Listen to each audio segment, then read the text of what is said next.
This conference will now be recorded. Are we good, Brandon? Jim Schmidt. I'm here. Mel Fleming. Here. Kathy Enlow. Here. William Kropa. Lynn Thiessen. Chase Gann. Here. Larry Cushenberry. Brad Gorsuch. Here. Dwight Fleming. Derek Belton is present. Sharon Olmsted, our secretary. Here. Brad Meyerhoff, our recording secretary. Here. And Russ Avey, our planning consultant. Here. Okay. Moving on to record of proceedings from August the 27th. Any additions, deletions, changes?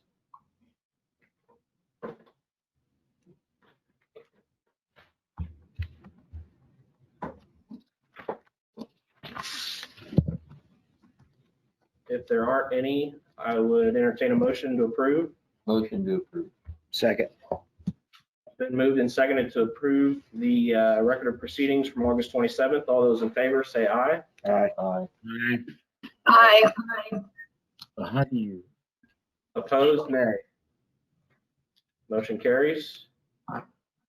Next item is discussion pertaining to Article 19, supplementary use regulations, conditional uses, accessory uses, prohibited uses.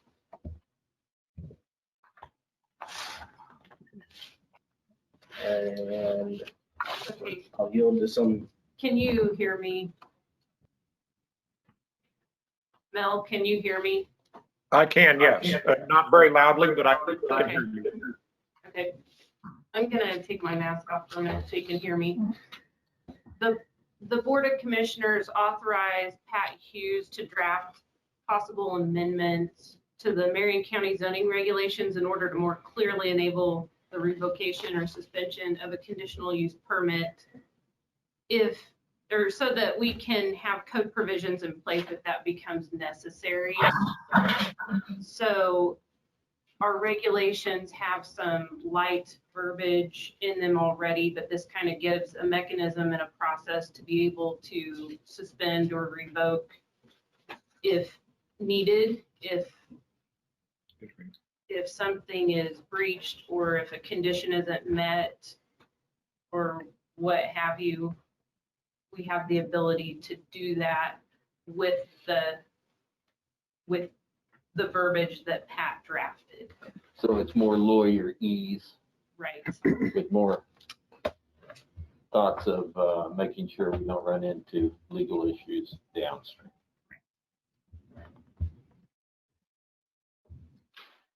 So Brandon, would you mind? Do you all have a copy of that? The first page says 19-106, continuance of a conditional use.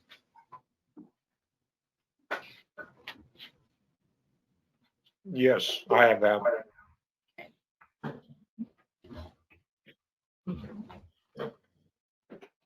And I don't know if you want to go through this line by line. If you want to, I don't know if everyone's had a chance to look it over. Will someone give you a headache? I'm assuming that's the same copy that you sent out about a week ago. Yep. Yes. Okay. I mean, I know I've been busy and haven't had a lot of time to review it, so I don't know if we need to do line by line, but maybe a. Sure. I can run through it quickly if the board's comfortable with that. So let's just start at the top. A conditional use permit should be allowed to continue as long as all conditions placed on it are met unless A, is specified otherwise as a condition of its original authorization, B, the conditional use permit is suspended or revoked pursuant to this section, or C, otherwise provided in these regulations. However, if that particular use ceases to exist for a period of 6 months, it will forfeit its development plan and will not be allowed to exist again unless a new application is made. A public hearing held and a new development I would add plan approved in conformance with the requirements of these regulations. Item 1, the zoning administrator, the governing body, or the planning commission may initiate an action to revoke or suspend a conditional use permit, except as otherwise provided in section 27-106 with respect to the automatic termination of the right to a WEX under a CUP and of the CUP. The procedure for the revocation or suspension of a CUP shall be as follows. If you want me to continue reading all of that, or if you want to I don't think you need to read take it. a look at section A, give Yeah. everybody a minute to read through that. Yeah, I think that's a good plan. Okay. Take a look at A real quick and then we'll proceed with some comments or some discussion.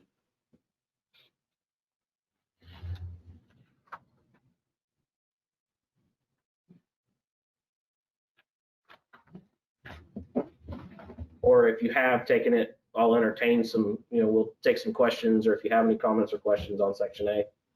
So we basically went from 150 words to 1,000 words.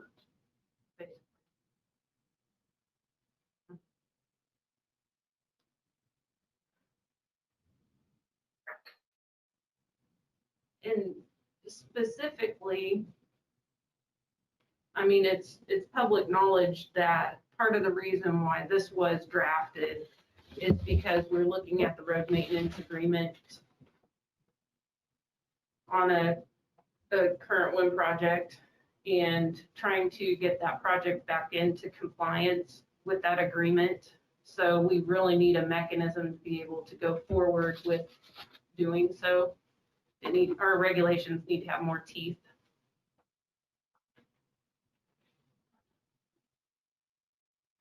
So if you go to the old version, Mhm. it talks about particular use ceases to exist for a period of 6 months. And you talk the new version, the 6 months is still there. Mhm. And so in gist of all these extra words, what is the value they're doing? Okay. So honestly, if you read through the rest of this,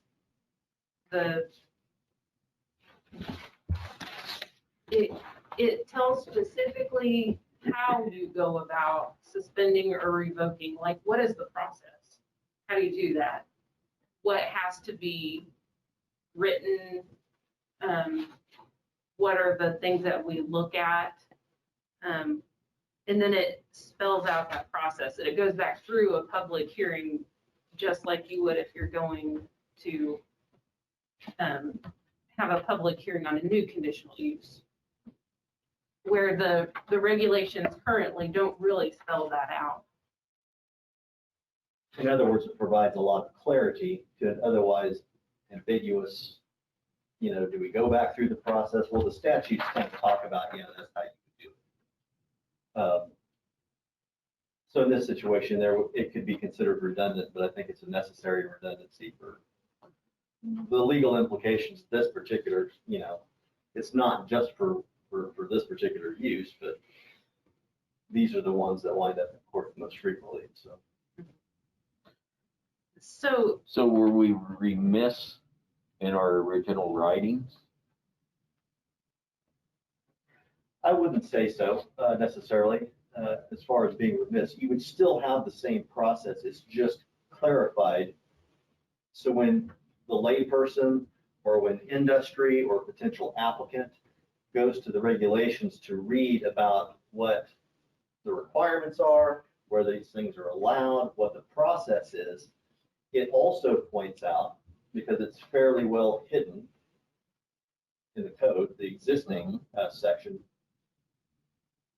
you may skip over that. So the way I'm taking this is there's a need to put everyone on point that while the mechanism may be redundant, it's pointing out the fact that Marion County stands to take these things back, a non-compliant CUP back through the process to revoke it. So to me, it's kind of a letter of warning, if you will, that makes it very clear. And so you know, these lawsuits typically rest on ambiguities. Sure. Almost always. So Always. this tightens it up for enforcement down the road.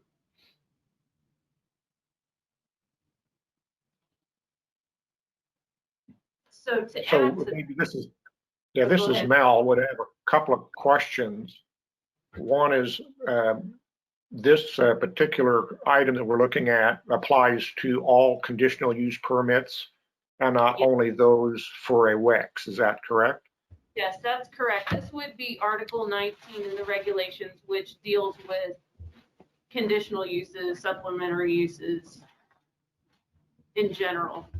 Right, okay, so the second part of that question would be, is only 6 months of inactivity, is that a reasonable amount of time? Is that kind of how everybody else is? It just seems like a pretty short time before the right to use that CUP for some special use to be forfeited. So here's something else to think about. That's 6 months of non-use for that particular CUP. Can you hear me? I can, yes, thanks. Then you have to do a public notice that you're going to hold a public hearing. That's another 3 weeks. And then you have to hold the public hearing. That whole process is another couple of months. It goes back through the planning commission. It goes back through the governing body. There's more time there. But the thing about it is it may not even make it completely to that. So here's, I guess if we're not done with that, let's. Well, part of the beauty of this added verbiage is that if you look at section C, so moving past section A, section B tells specifically how that process works. And then section C, no, wait a second. That's more the process. On page 2, number 2. Granted, I don't think they can do that. In evaluating whether to revoke or suspend a CUP, that gives the planning commission the ability to determine if it's time to even think about suspending or revoking, or if it's appropriate to do so, or what actions we need to see happen before it's suspended or revoked. So theoretically, if it was a temporary ceasing of business, and anticipate starting again, that could determine that we wouldn't pursue with a revocation of the cup. Absolutely. Yep, okay. They can come and argue their point, and the planning commission can make their findings that the CUP is fine. It's just in a state of hiatus. It can continue on for another certain period of time. So it's not, it's very permissive in your ability to make a judgment as to whether or not the reason for the CUP to go away is valid. It provides some relief to the applicant. Oftentimes, these types of timeframes for the disallowance of an existing use is typically more for non-conforming uses, where you amateurize out land uses that are either old or have been creating some problems in an area of your county. State law provides for the amateurization of offending land uses.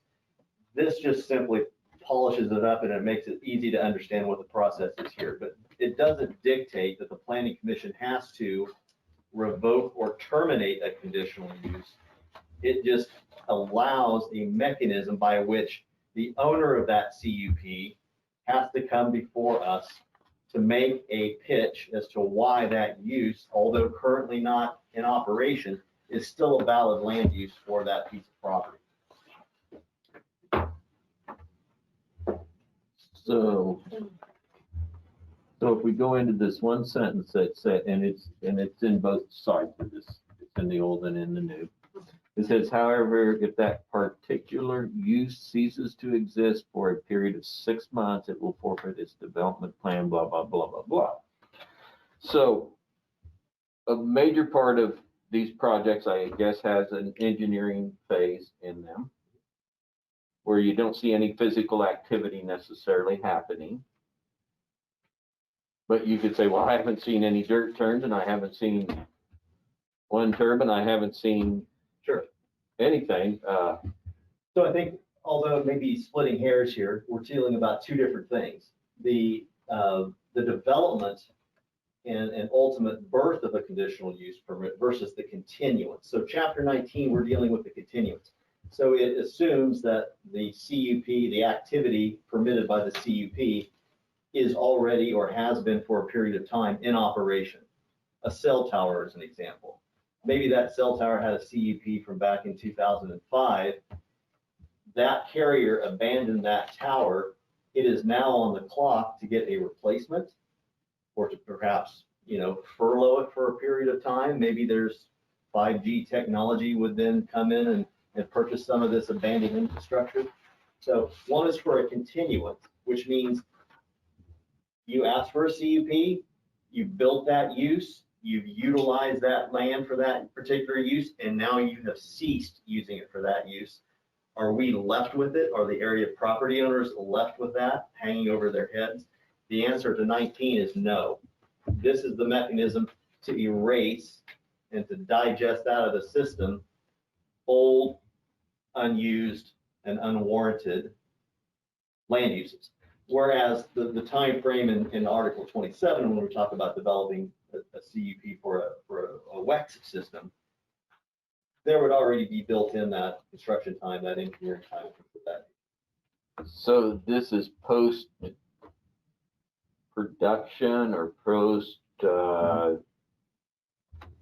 Yeah, it's at the end of its lifespan. so this is only dealing with the end of the lifespan in terms of that. It is dealing with a discontinuance of an existing CUP, not the construction and development of a CUP.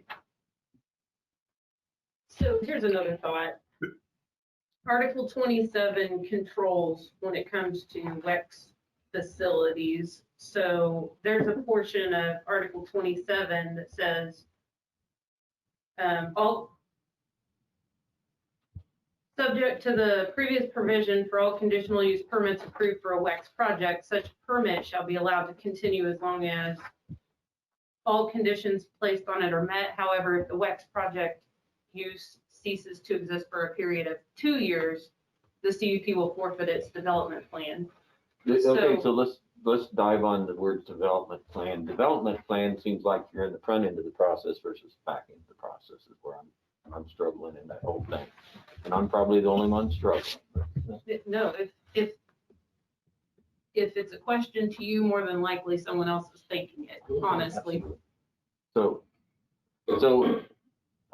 development means you're thinking about something in my terms. And that's why I'm going, they seize their development plan, you're gonna have to start over. So.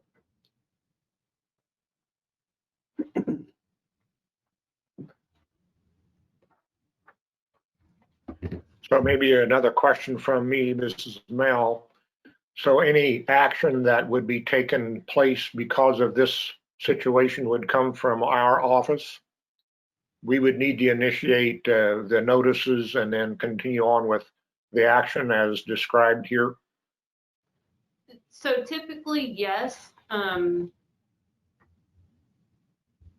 A lot of times the planning and zoning office is the first to notice that something isn't moving. The commissioners could also request that action be brought to the planning commission. Or the planning commission.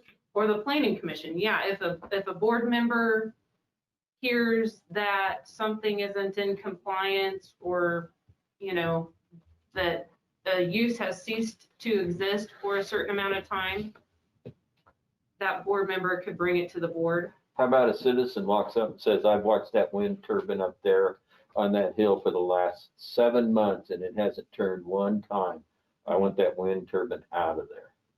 And I want to call to your attention 19-106 cease to exist for a period of 6 months. Mhm. Is that? And obviously, there's going to be some investigation before we just throw it into a public hearing. I get complaints and violations thrown at me all the time. I don't just go to their house and knock on their door and put a stop work order in their yard. You know, you do a little bit of investigation, you ask some questions, you find out what's going on, and then determine whether it needs to be brought to a public hearing or not.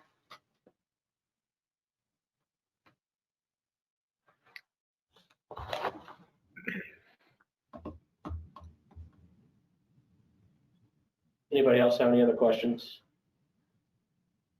or thoughts?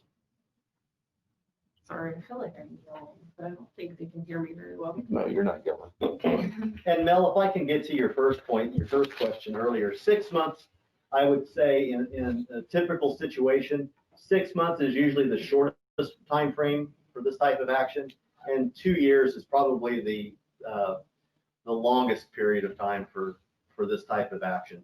So, you know, quite frankly, a number of places have it as a year, but it just, that is open for discussion per what the local jurisdiction has. We already had it in our regulations at 6 months. So at some period of time when Dave did the regulations or the regulations were written, it was determined at that time. So now that it's brought up again, that would be something to think about. Well, I think to sum up is it's not like we've changed.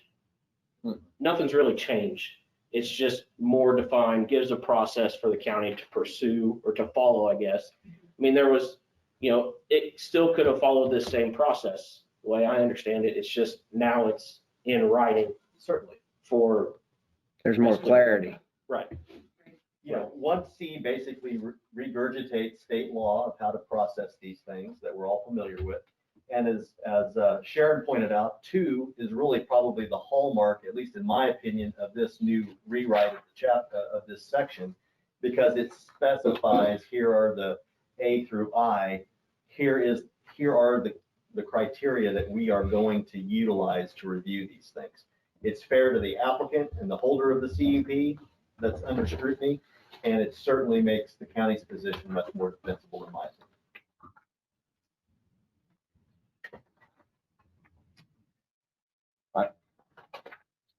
I don't have a problem with it. I just, you know, That's a great. Those are good questions. Yeah. I struggle with using the word development plan in that. Well, I maybe just another comment in regard to that. It just gives allowance to start a process with it. We wouldn't have to. I mean, without a standard or regular kind of review of all our CUPs, I would think most cases it'll be much beyond that before we'd even know that there was, you know, that business wasn't happening. I mean, it could be years before we'd find out that CUP wasn't really active anymore. And something that may or may not occur on a regular basis, but certainly is a probable occurrence, and you kind of bring that to light, Mel, is the person that buys a piece of ground and discovers, man, I got this CUP from 1998. Nobody ever built it. Nobody ever remembers it. And they come into Sharon's office with this resolution that says, I got the ability to build an asphalt plant here. It provides a mechanism to where you don't have these zombie CUPs floating out there. And you know, theoretically, it would give the buying public the idea that they may or may not hold a valid CUP, that it's time to come in and talk to planning and zoning to verify that before they purchase property. That happens. But there is a bunch of that. This is going to be seen bad. There's a bunch of garbage out there that's been floating around for. Yes. Sure. I'll give you East Shore. I'll just give you an East Shore example. In the original bylaws of the East Shore, it says you can put a bake shop on lots number 12, 42, and 86.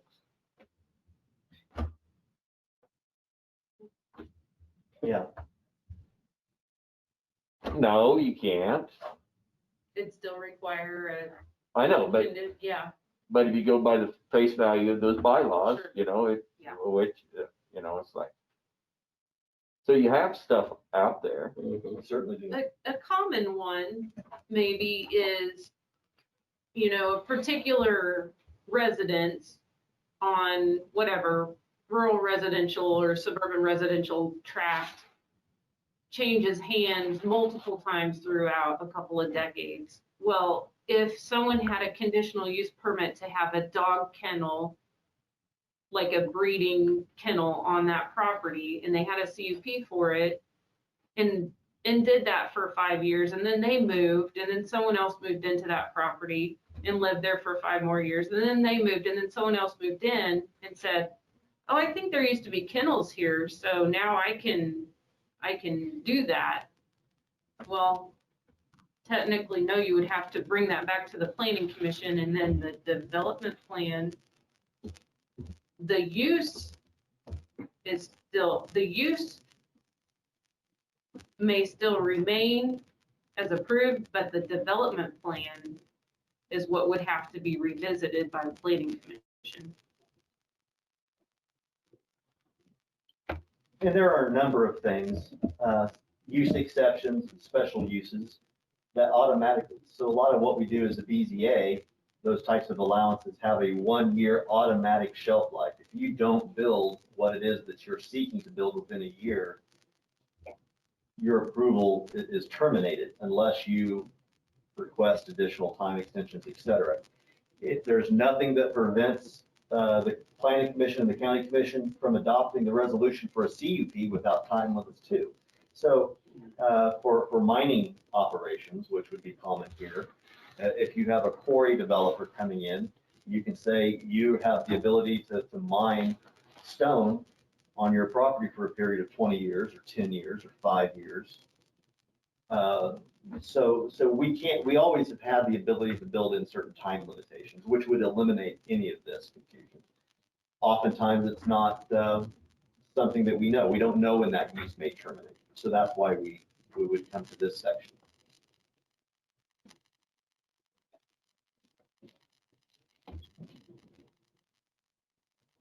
Any other questions?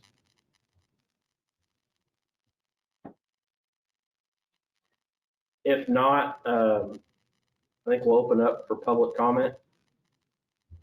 If you are here, we ask you to use the microphone so that those online can hear you.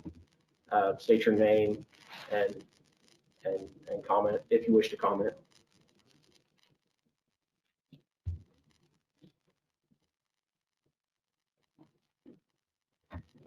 Does anyone that's Or online, yes. online have any comments?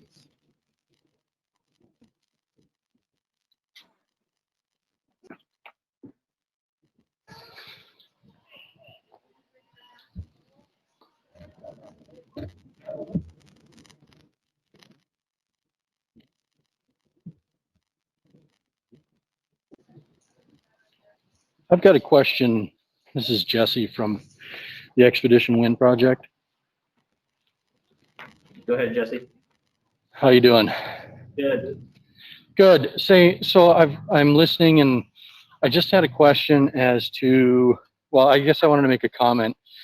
The comment about the discontinuance of a use, and the example of a turbine not operating for, you know, a period of time, I mean, in a project like ours, we would be looking at the park and, you know, certainly wanting to address any issues, but I would expect that the situation where a piece of equipment was no longer operational kind of falls under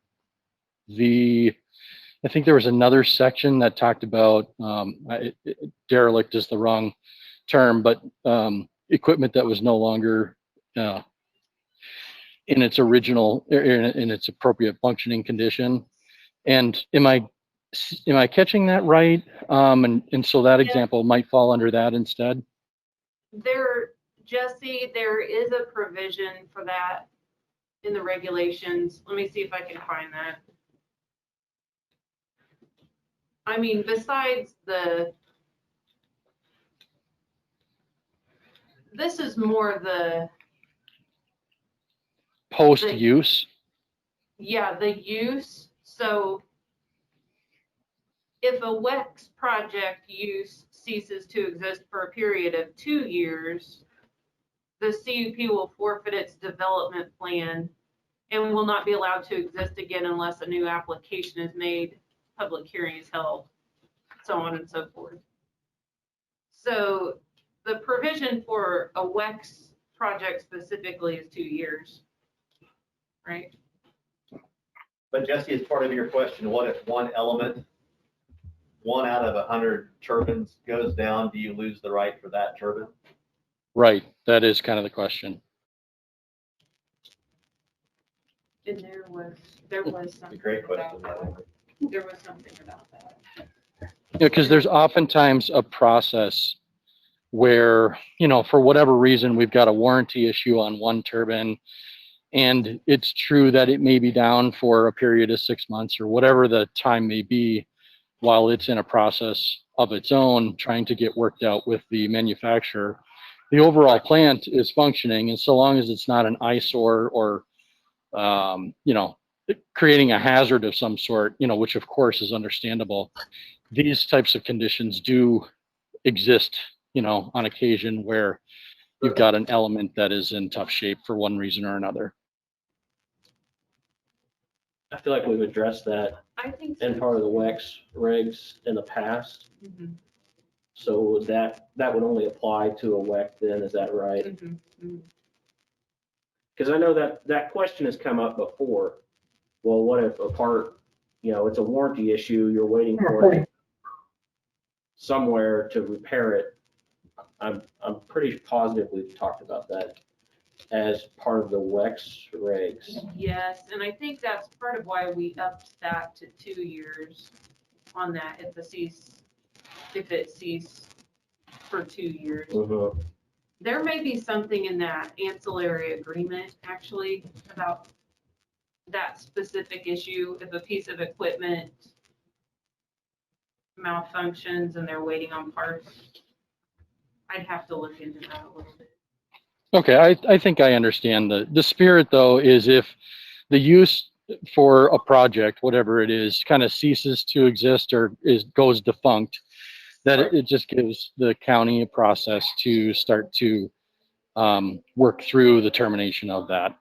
And that would give a notice provision of some sort and corrective action that could occur, which, if not, then ends in a termination, ultimately, if chosen by the county. Certainly. I think the intent of what we're talking about here in 19 isn't to terminate the larger project because one small element is under repair. And I don't think that the intent was to eliminate a turbine if that individual turbine out of the field of turbines would be inactive for a period of 6 months. That almost feels like something that could be clarified in whatever the county commission writes in the decommissioning agreement. You know what I'm Yeah, saying? and I think that is addressed. I'm trying to pull that agreement up here. I think that is addressed. Because then it would just be one turbine that would stand to be decommissioned, and it opens up another can of worms if we're trying to terminate the broader CUP over one small element of that CUP.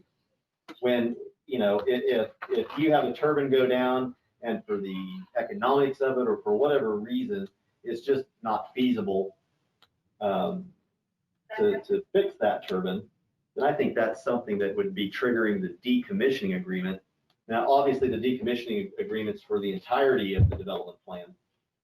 But I think that would be best, everybody would be best served to operate outside of the boundary of the planning commission and just handle that in the decommissioning agreement. Yep, that's the way that we think about it. So I appreciate that.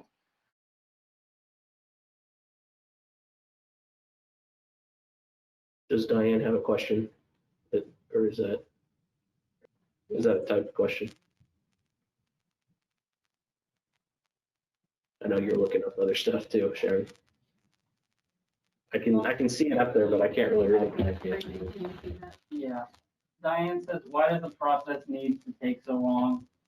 When it is out of compliance, 6 months has already passed. Why can't the county be more aggressive in stepping up to solve these issues?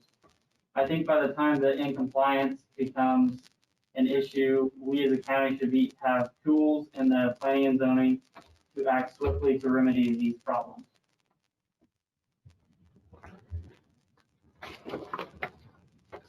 And this is Diane. Can you hear me? Yes, go ahead, Diane. Okay, thank you. And I was just wondering, and my question actually refers to the wind farm that we have up north that has already been gone now for a year. The construction is complete now by a year, other than some little things they're finishing up on. But so a year has already passed, and we're still working with that particular wind farm to comply in certain areas. So based on what I'm hearing tonight and the changes that you're making in Article 19, give these type of companies or any other type of companies just out on unreasonable amounts of time to either get on with their project or not. Either you're going to comply or you're not. And I just don't understand why we have to allow 2 months for a public hearing and another couple months for this and another couple months for that. Because by the time we recognize you're out of compliance, well, in this case, a year has already passed. Is there nothing that we can do a little bit more expedient to assist the county? That's my question. I'm just questioning the way it's written by being so lenient on companies that are willfully, and I do say willfully, out of compliance. I guess my comment on that would be, and correct me if I'm wrong, the 6 months we can control. Everything beyond that, once the notification, all of that, that's all legal time that we have to have 3 weeks notification and time for a meeting. That's pretty hard to expedite that process, correct? So it's really, the only thing we can adjust is the 6 months. And I can appreciate the sentiment. So we have a CUP. In that CUP, it says you got to, in our zoning regulations, it says, hey, if you get this, you got to comply with the approval. And we shouldn't be waiting 6 months to make a determination. We should be able to act upon inspection. Correct. Yeah, right. So to be perfectly honest, I mean, I think that to me, and I don't mean to dodge the question at all, but I think that's where we would need an attorney, a county counselor in the room to answer that question. Whether we can do that or not. So What rights the CUP holder would have? What type of allowance do you have? I mean, you can't move a ship. You can't turn it around in a day. My feeling is that 6 months is probably something that came from case law. and that's only if the use ceases to exist for 6 months. So if there's a CUP that doesn't meet certain conditions, this can be enacted immediately. I mean, it can be brought to the planning commission. We can have a public hearing, following all those, the public hearing timeline that we can't change. That's set by the state. But you don't have to wait for 6 months if a CUP holder is out of compliance. Well, I guess, for example, that wind farm CUP is still in use. So, Right. If everything quit today, that's the 6 months, but it's still in use. They just aren't meeting conditions. And you're saying that could be acted on. You write a nasty letter. Yes, basically the commissioners or myself or the board could come to the planning commission and say, we need to start this process. So that's, if they're not meeting their requirements, it can be done. The time frame, the 6 month time frame is really if everything just quits. Okay, okay. So may I just add one little tidbit yet, and then I'll be done. Sure. So I guess I didn't, and I understand where you're coming from as far as violating or not complying to the development plan. So let's just use our imagination for a minute and just say we have a project out there that, and you have a road maintenance agreement, and they agree to do X, Y, and Z. Now that's not really the development plan, although it's a contract addition to the development plan. And suppose they just don't maintain the roads or fix the roads as agreed upon. And so there is a financial loss there. Somebody has to fix the roads, whether it be the county or them. And since, let's just imagine, in the road maintenance agreement, they say that they're going to do it, and then they say, well, no, we're not going to, or we did, but this is your opinion, because that's the way a lot of those road maintenance agreements and other agreements are made up, even the decommissioning. When necessary, if necessary, your opinion, my opinion, so then you get into those type of legal verbiages.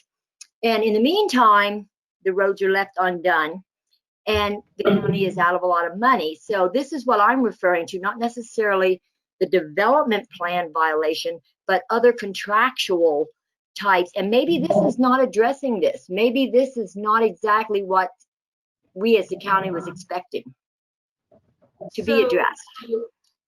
So those separate ancillary agreements, like the road use agreement, the decommissioning agreement, those types of agreements, those have to be remedied first with what mechanisms are built into those agreements. Aha, that's what I was asking, Sharon. Yes, yes. Okay. And then this Article 19 address, yeah, the Article 19 addresses how you would suspend or revoke the CUP. But not because the road maintenance agreement or the decommissioning agreement was violated, but because the development plan was, or the continuing use was violated. Am I drawing the proper separation there? Yes. Yes, I think that's okay. Okay. Well, you answered my question. I appreciate that, and thank you. I'm sorry to take so much time. I just needed clarification on that. That's a good question. Thanks for asking. They should have their own remedies. Yes. Within those agreements. Yeah, those contracts, those separate contracts have their own remedies for non-compliance. Okay. This deals with the process that we would have to go through if we needed to revoke or suspend the CUP. Thank you very much. You've answered my question. Thank you. Sure. You're welcome.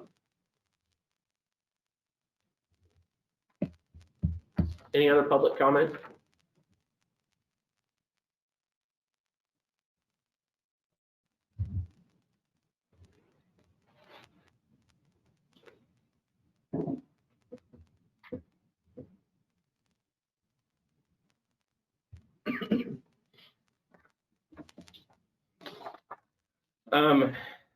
Before I close it, I guess if anybody wishes to speak up, any other questions or comments from the board? Discussion?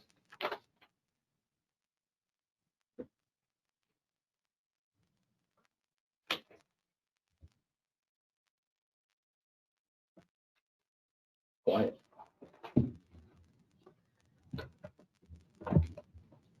Come on, Brad. No, I've spent I've used up all my time for the next 3 meetings.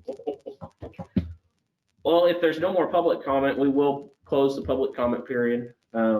We can, if there's any discussion or questions by the board, if we wish to move on with this, if we wish to table it, we have lots of options.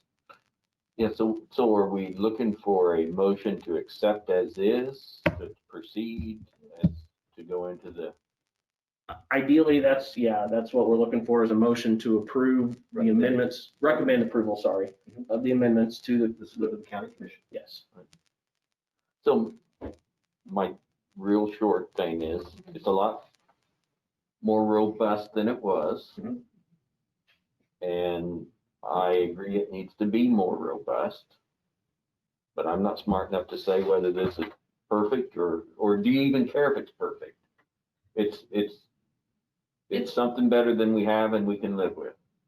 It gives more direction and clarity as to how to initiate and move through that process if we need to. And let's say 2 years down the road, we say, you know what, we did a pretty good job, but we need to strike this sentence. We can always go back and do that anyway. Oh, we always do. Anytime, that's Yeah. over and over again. Yep. So my 2 cents is, I don't think it's a bad job whatsoever. I think, it's, so I have no problem. Is that a motion to recommend approval? Motion to recommend approval. With the plan. With, I was gonna, with the word plan added after the word development in the first paragraph. Is there a second on that motion? Second. It has been moved and seconded to recommend the amendments to 19-106 as presented with the addition of the word plan after development in the first paragraph. Any other discussion on that? If not, easiest way, since as I call your name, please state either in favor or opposed to the recommended motion to recommend. Jim Schmidt, Yes, approved. Mel Fleming, In favor? Kathy Enlow, In favor. Chase Gann, Aye. Brad Gorsuch, In favor. and Derek Dalton is in favor. Motion carries. 19-106 is recommended. Okay. So I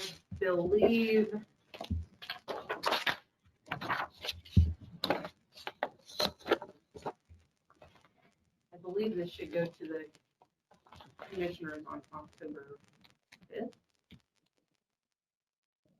Okay. Is there? There's no appeal or protest. period at this stage.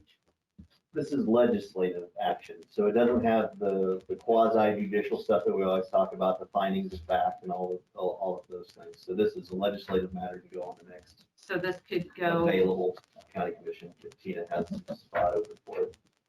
Okay, I think, and Diane, if you're still on, I believe the next county commission meeting is September 30th for payday.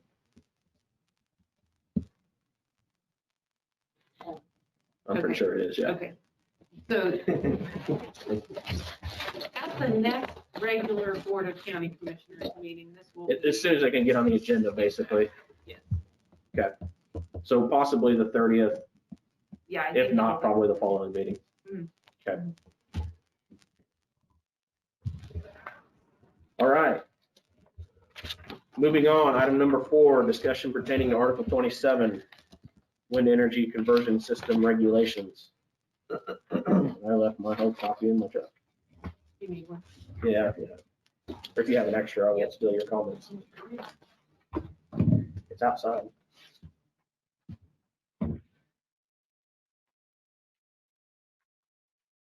You may remember we started these so many months ago.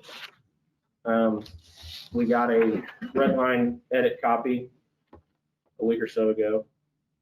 I guess I'll start it off by, does anybody have any initial comments or questions from the board?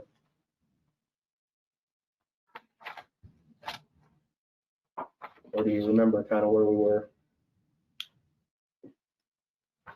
This is Mel, and because I was reading through that, I came up with a couple, I'm thinking kind of petty, so I kind of even embarrassed to even bring it up. But I'm gonna just say on page 3, line or paragraph 10, it talks about when a tower is taken down, when the concrete's removed, topsoil's put back in. A very minor kind of thing, but we're saying to reseed to native grass. Why would we do that if it's in the middle of a tilled field?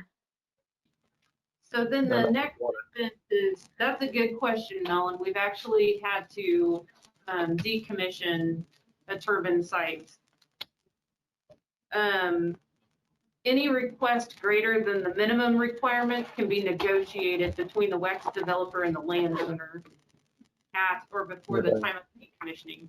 So if say it's in the middle of a cornfield and the farmer would like to have corn planted at that location instead of reseeding it back to native grass, that's something that can be negotiated with the landowner. Okay, that makes sense. I mean, I saw that negotiation and I figured it probably would work for that. I just wasn't What sure teeth what. does the landowner have in that? I mean, it'd basically be my lawyer against their lawyer, or what would that be? Yeah. Just to protect the landowner's rights. Mhm. Those are things that can be negotiated in a lease agreement.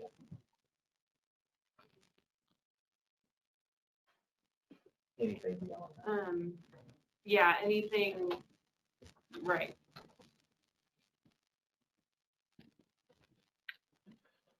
Well, I mean, that answers my question. I'm gonna just kind of work through my list if that's all right. I'm gonna move to page 4, and it's paragraph 13, and it's a new item there because it's highlighted, and it lists the idea that any fire that happens to happen there needs to be done according to county specified rules and regulations.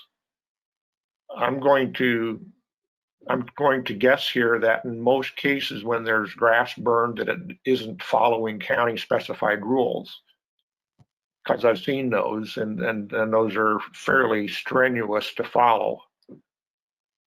So what happens if a farmer is burning grass and there happens to be damage, and I'm not sure what kind of damage could happen to a tower, but say that happens and there is the paint scorched or whatever the case is, what happens in that situation with the way we have that written? So you're saying basically say that there's a tower damaged or something, they would come back and say, well, you didn't burn according to the county specified rules, you're liable. Is that basically what you're saying? Yeah. So that the applicant acknowledges that the owner, lessee, or occupant of any agricultural land is not liable for property damage caused by or resulting from prescribed burning on their own land. But if they don't follow the County approved. process, then Then- they have liability. Then that's a civil That's a issue civil issue. because that's a direct tort. Yeah, that's That would be a, out of our ballgame and into civil action. yeah, in the wind developer owner, the wind project owner could pursue that as a civil action. This is saying that if you follow the rules and something gets ruined, that's no harm, no foul. But if you do Right, something, I guess. follow the rules and it hurts something, then you could have a civil action against you for that. Yeah. Well, I guess what I'm just thinking that's moving some of that responsibility back to the farmer, rancher, whatever the landowner. Just because I don't think a lot of that fire is done according to the regulations, it may be putting some stress back onto the landowner. Today, Mel, this is Chase again. I follow the burning regulations fairly closely, and as they're written, unless they've changed in the last 12 months, it's not real stringent as far as the conditions that are required to burn under those, under the county regulations.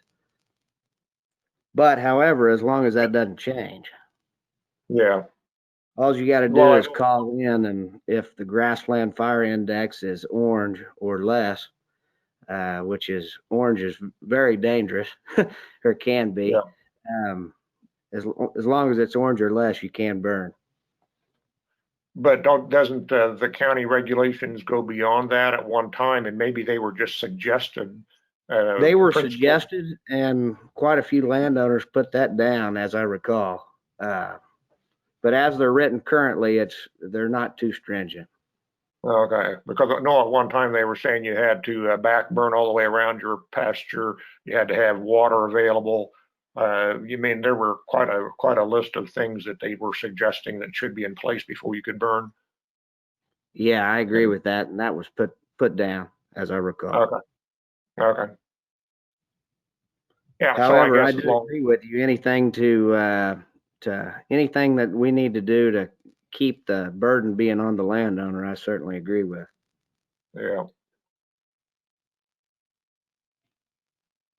All right, that, I guess, I can leave that, I guess, given that explanation. And maybe a couple more, and I'll let somebody else have a chance on page 5.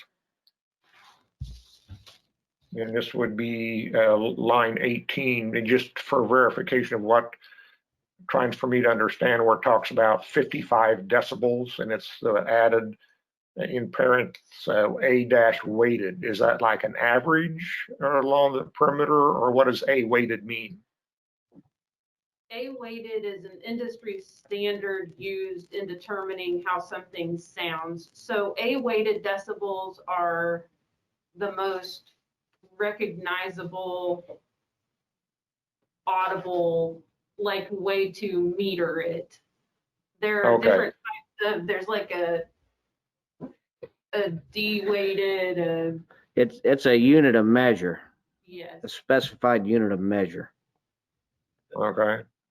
Well, so then a follow-up question, it makes a big difference on the humidity and also the wind direction as to, what you hear from your neighbor. How do these tests take that into consideration? There are different. Because I know I live, because I live a mile from Highway 50, and some mornings it sounds like they're coming, right down my driveway, and other days I can barely hear it. They use a different, like there are different situations that they plug into a software system in the beginning to get some of those sound determinations. Sorry,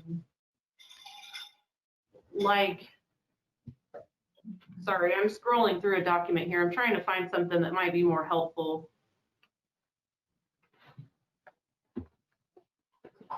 Something that also addresses that is it says at all times measured at the property line. So no matter what the conditions are at all times, they have to be less than the 55 decibels. Is that That's how I inaccurate? interpret it, yeah. Okay, yeah.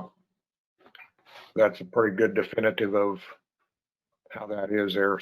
So I guess you would say worst case scenario, humid, still morning, or the wind blowing towards you calm wind, not a strong wind, but your worst morning should be what would be 55 A-weighted decibels Or less. Sure. Yeah, that puts the onus on the windmill guys, that's for sure. And then, I think I can go with that. And then the final comment or question, and this is on page 6. And then I'm not sure now where this is, where we're talking about the length of time for the development to take place. And it talks, we have, I think, a 2-year time frame with an option to add a year to that. Yes. I'm trying to find that, and I didn't make good notes. And my question deals with the intro, or I guess maybe it was a text or email that we received from Rex Savage here a couple months ago, where he indicated that he thought that was quite a bit too short of time because of just the process of getting permits and getting information and selling the power and getting transmission lines designed and getting permission for all that it would be pretty difficult to get that done in even a 3-year period. Do we need to talk about that or allow for some options to take place or ways to get around that?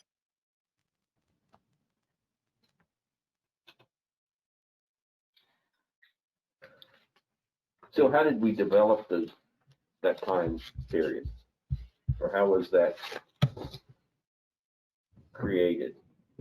Off of industry standard, off the average, or what? How did we come up with that duration? Well, my remembrance, there was nothing originally in the original Article 27. Right. Correct. And so this is something that was added 2 or 3 years ago. Yeah, that's right. And I'm not sure those original agreements took that long. I may be speaking incorrectly here, but I'm not sure that it used to take that long. Now it takes up to 4 years to get all of that turned around. You're talking all of the wildlife studies, you mean all of that kind of stuff? Well, like what Mel was talking about, Rex's comment about Selling the power. the interconnect, that transmission interconnect agreement. The SPP. No, but yeah, that's, yeah, the storm, that particular item takes 4 years And That's pre-application. to get that. Right. There though, right? They should have that in the works before they apply for a CUP. Mhm. Or no. I think it's also a very expensive process. Yeah, so That gets bad. more than likely, they don't want to spend their money until they have the CUP. Right, until they can be assured that they'll They have a be fighting allowed to chance. use the land for a WEX.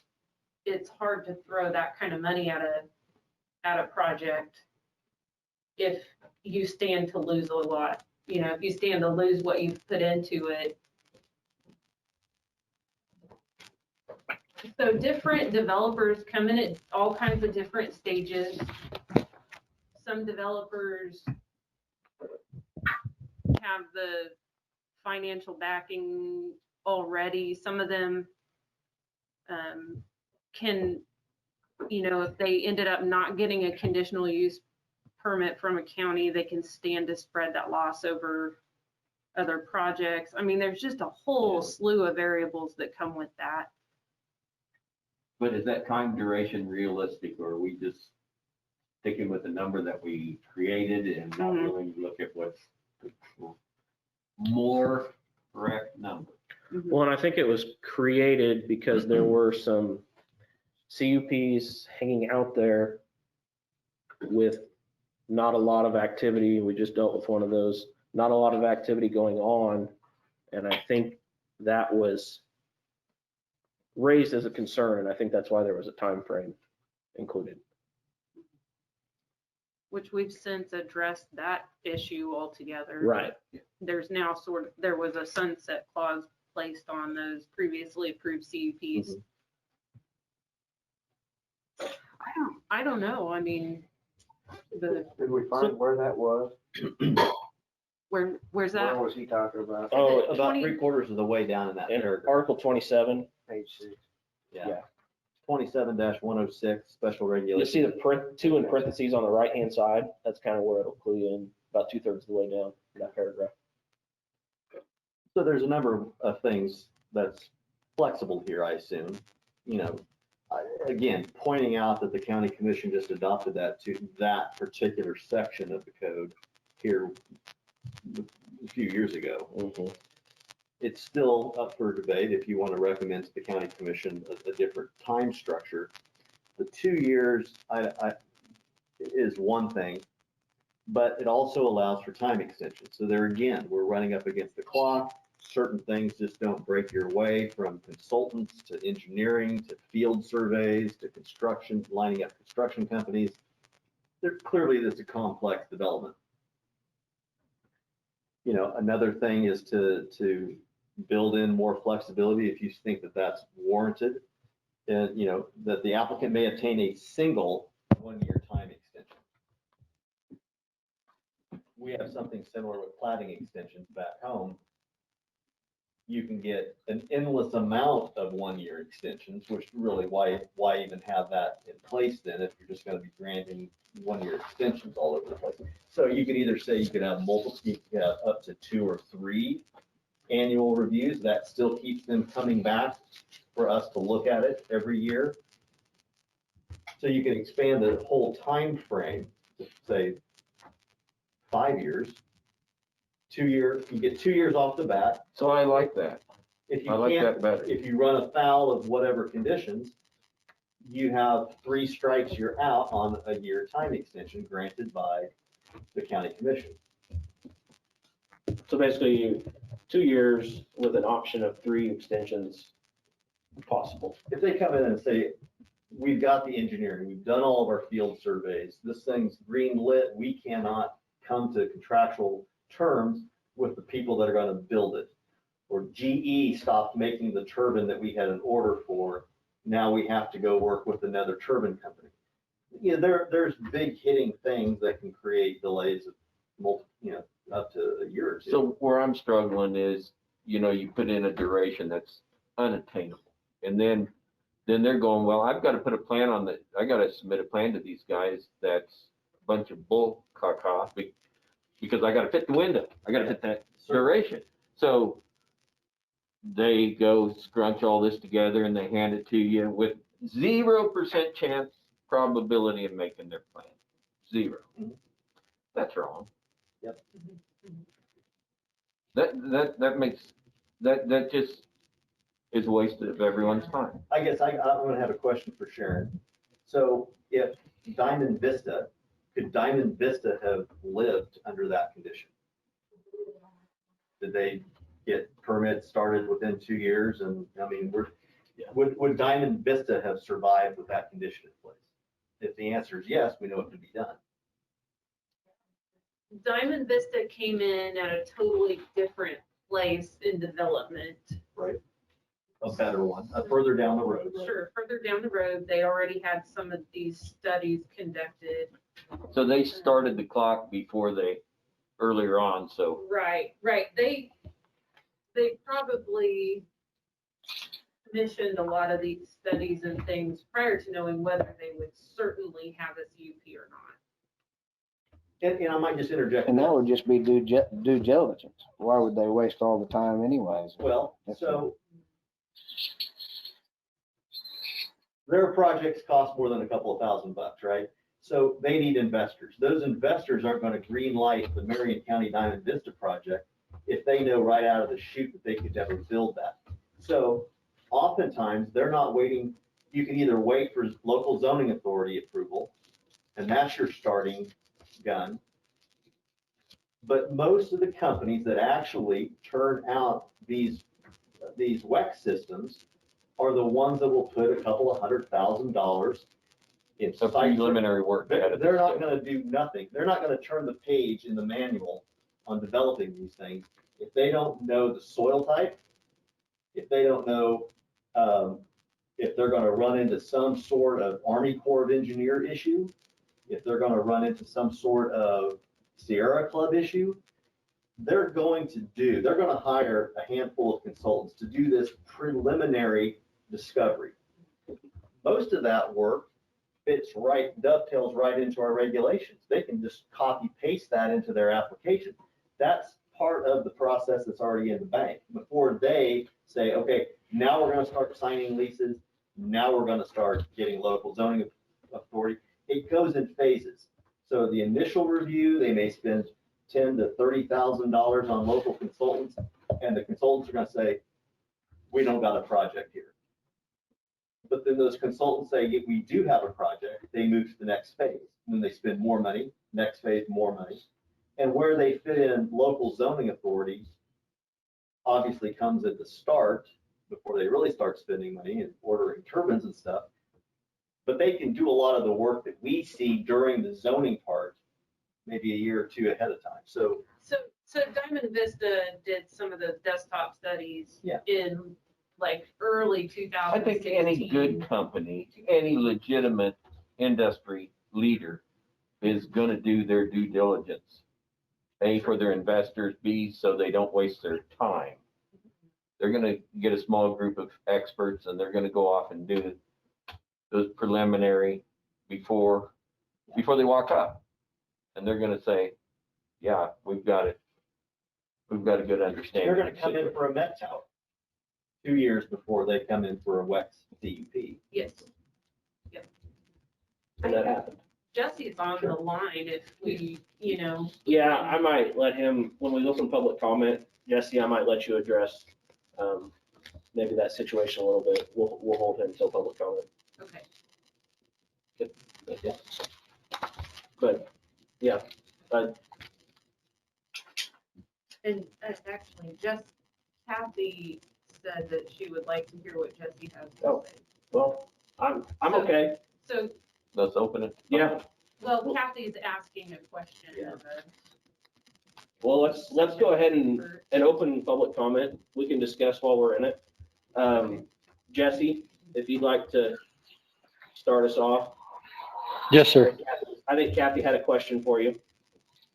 I'll pull that up and take a look at it here in a second. The first comment that I would have is, I think you guys are thinking about it well, and Russ and Sharon put some context around it. The one difference that I would add is what's changed previously to now is the SPP system has been significantly delayed.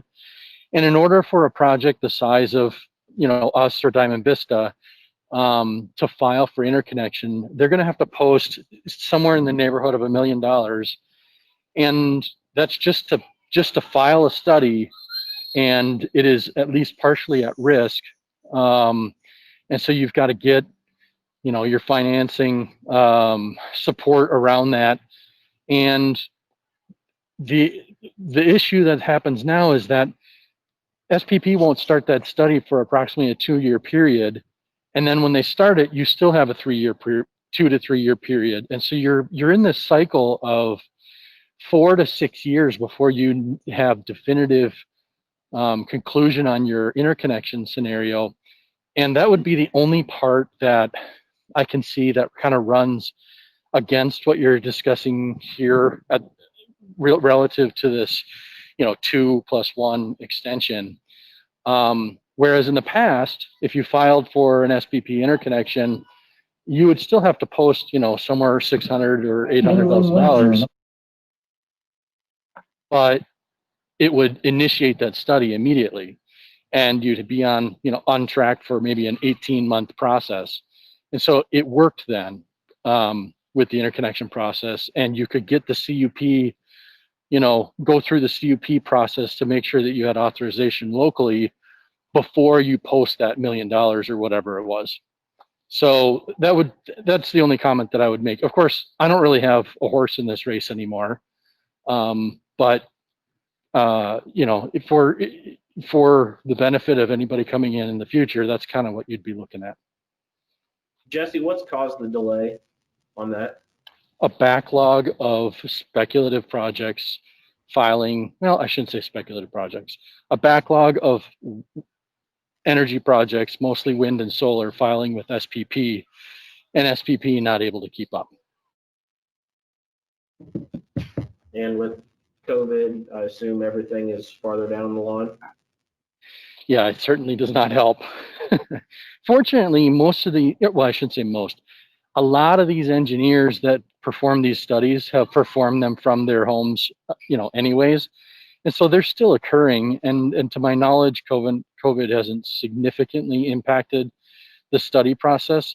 This study problem has been in existence since 2016, 17. And just to give you a sense, as I was describing the delay that occurs, they're just now starting interconnection requests that were made in 2018.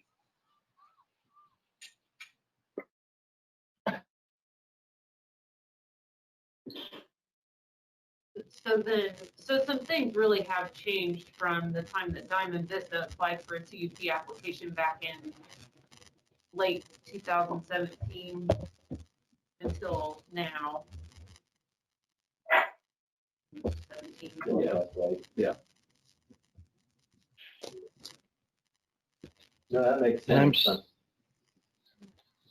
We deal with the Army Corps delays, and you don't know, and you have no power over it. Just no power over it. You don't even think about it. So I'm not sure if there can be an exception Something made for that specifically- specific. I don't know specifically that, or I'm still kind of back to, like you said, maybe more options than just a single extension. Because then I know it was brought up, well, they could say everything's in line, everything's happened, but you still has to be reviewed, I guess, by this board on an extension process.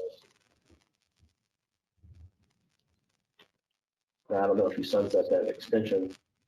I just hate someone building a plan that they just have to deal with 80% probability of being made, right? But they have to build it that way because they have to be in compliance with the 2 year or whatever. If they're doing that, they're not doing right anyway. And if they have to make up, a fake plan just to be in compliance or to make progress, then That's just That ain't- causing more trouble than. that ain't right either. Yeah. But saying that it has to be 2 years and you can get a 1 year extension is forcing them that direction.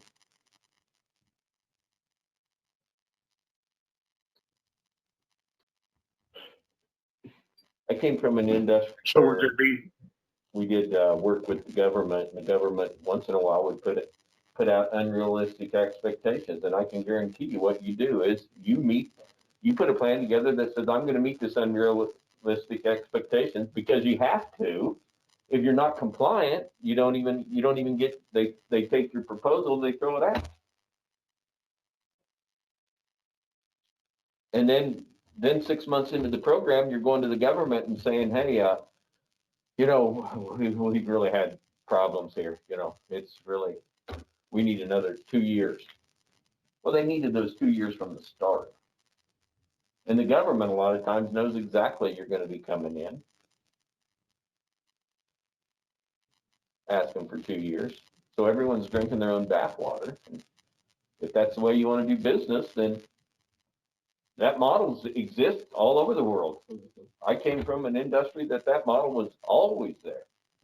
You were always getting unrealistic expectations, and you would try to show this miracle thing. I'm going to go hire 600 engineers and get this project done in 6 days. Wow, that's going to really occur.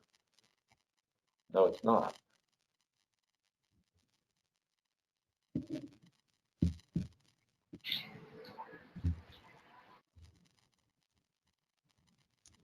But I don't know the right answer.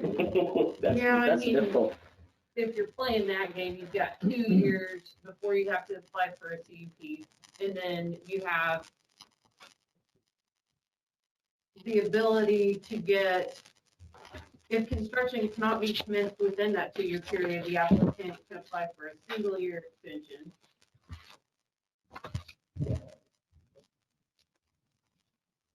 And then if construction can't commence within that 1 year extension,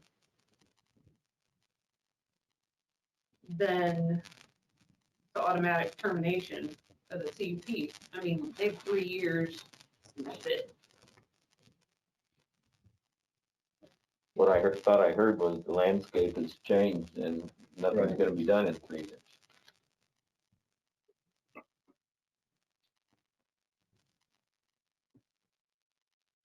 Yeah, so I don't know if there's a way to deal with that situation specifically and exclude it from the 2 year. It's kind of an all or nothing. Unfortunately, Yeah, you have to start developing the WEX within 2 years, and you can't start unless any one of those things fail. And this is the big choke point. The other question I'm struggling with right now is, CUP, one of the beauties is with their flexibility of the conditions.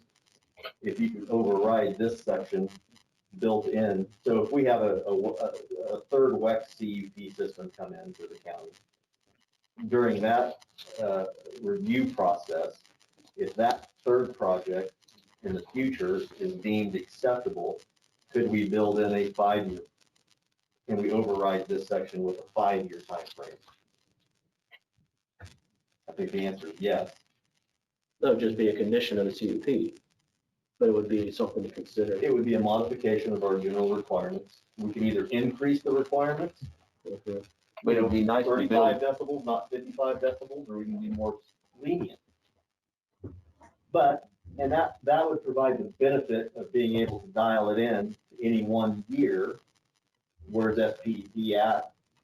It may be 6 months from now, they may hire 100 more people, they may streamline their process, the federal government may mandate certain things. You just don't know how that type of utility structure is gonna come out the other end of it. This glut in applications is solved by a more streamlined review process, if it can be. I guess that would be a question of industry and Jesse, but if there's hope that this problem that we're facing right now or over the last couple of years can be solved in the future, this isn't the last WEC system that's going to be envisioned in Kansas or solar or anybody else that plugs into FPP. I would think FPP's out there trying to, in a meeting tonight, trying to solve their side of the problem. Maybe this goes away. the 2+1 and then have a comment unless the applicant does. I don't know how tenable that is. I don't know if that's the solution, quite frankly. I'd hate to give bad advice on that, but So what did you say about the extension with 3 extension limits? How did you state that? 5-year total, 3 1-year extensions. so we have 2 years. That's the standard shot clock. Then you're And then they you're would have the basically ability- giving them 5 years though. Then why The not just ability like to 5 years? file 3, not a single. So instead of obtain a single 1-year extension, may obtain up to 3 1-year time extensions. You're basically saying- Upon approval by the county commission. Because that's where it's at, is that has to be approved. Each one has to be approved, and then you determine, is it because they're just not trying? Or is it because they're seriously waiting on their FPP? All right, so I've heard 3 options. Options 1, no change. Option 2, something like this. Could you re-explain that third option that you just stated that we could address within the CUP? So, conditional use permits, we have standards, we have basic standards, default standards that can be modified, either increased or decreased, depending on the specific project. So, we may have requirements for a height limit for a certain type of thing, and somebody comes in and says, well, we need this to be higher. We can specify exactly what the limitations are on a project. So in this case, the default would be you have 2 years upon approval of the CUP to start construction. If it's certain circumstances, we could, for whatever reason, say, well, we're going to make that instead of 2 years, we're going to hold you to 1 year, get going. Or by the same token, on the flip side, we can increase that time frame Based on that situation. based on that situation. That's a little loosey-goosey for my particular case. I think I would rather codify it. And if we run into problems, then, if it gets to a situation where Jesse's saying it could take up to 5 years to get these connection agreements, and we have an applicant in Sharon's office that's at 23 months and counting, they come in for a single 1-year extension. And there's just no hope in the future of this. But we're always going to have at least a 5-year problem. We have another one of these meetings and then we change it then. So we can. But if we have that flexibility to address that within the CUP, what would be the point of changing it? Because of the expectations of non-participating property owners, a lot of these conditions are to manage the conflict between non-participating property owners and participating property owners slash the managers of the project. So these regulations are to try to kind of create a middle ground buffer area that's workable. So so the county has obviously deemed it necessary to create this 2+1 system that we have now. If we have the allowance, or if we choose to have the allowance of saying, well, this is just our best guess sitting here now, we're going to start giving built-in time extensions, because 5 years is going to turn into 10 years for the right applicant, right? That's my trepidation with going down that path is that it provides no guarantee. There's no guarantees in zoning, as we all know, but at least you can point to you can sleep well knowing that, at least we have this in the books. And if we allow the door to open to that number not being 2, it could be anything, I think it does a disservice to the people that are relying on the zoning regulations for their protection. Industry obviously wouldn't want any. They wouldn't want Article 27. This is for the people that attend these meetings night after, month after month, when we do these wet CUPs. Kind of a minimum standard, I guess. It's just kind of a bad way to do it. It's a possible way to do it. It's not necessarily the best way to do it. I would rather have us open the door for multiple extensions, because that brings them to ask for permission year after year after year, instead of just allowing it. That's how they stagnate. And if you remember back in the day, I think a lot of the reason that this language is in here is because people are saying, look, I'm sitting on land. If this is going to be a wet system out here, I'm not going to build my house. If you're going to do away with these oil CPTs, then yeah, I'm going to pull the building permit. I'm going to move my family out here. So there was that uncertainty. But in a sense, you're creating a longer time frame of uncertainty by creating 2 extra options for 1-year extensions. You're creating 2 extra years of uncertainty, both for the wind company and for potential other land uses. That's true. And with the ability within the CUP, which is all under public comment and public hearing, is that correct? That could be brought up, these individual cases that we can never foresee anyways. These wind people didn't see that it would take 5 years. Yeah. 3 years ago, they didn't know it'd take 5 years for a review. And then 2 years, it might be 8 years, or it might be 1 year. And it could be other aspects of wind construction that those time frames take longer. That's absolutely true. So we can't foresee all those changes. So, and I'm not sure there's a good solution to it. There's just some solution to it. So yeah, that's where we're at. There's no good answer. We know that. We put the answer on the sheet of paper if there's a good answer. Yeah, no, you're spelling it out perfect.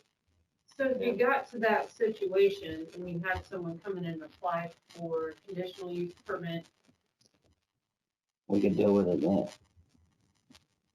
you could deal with it then.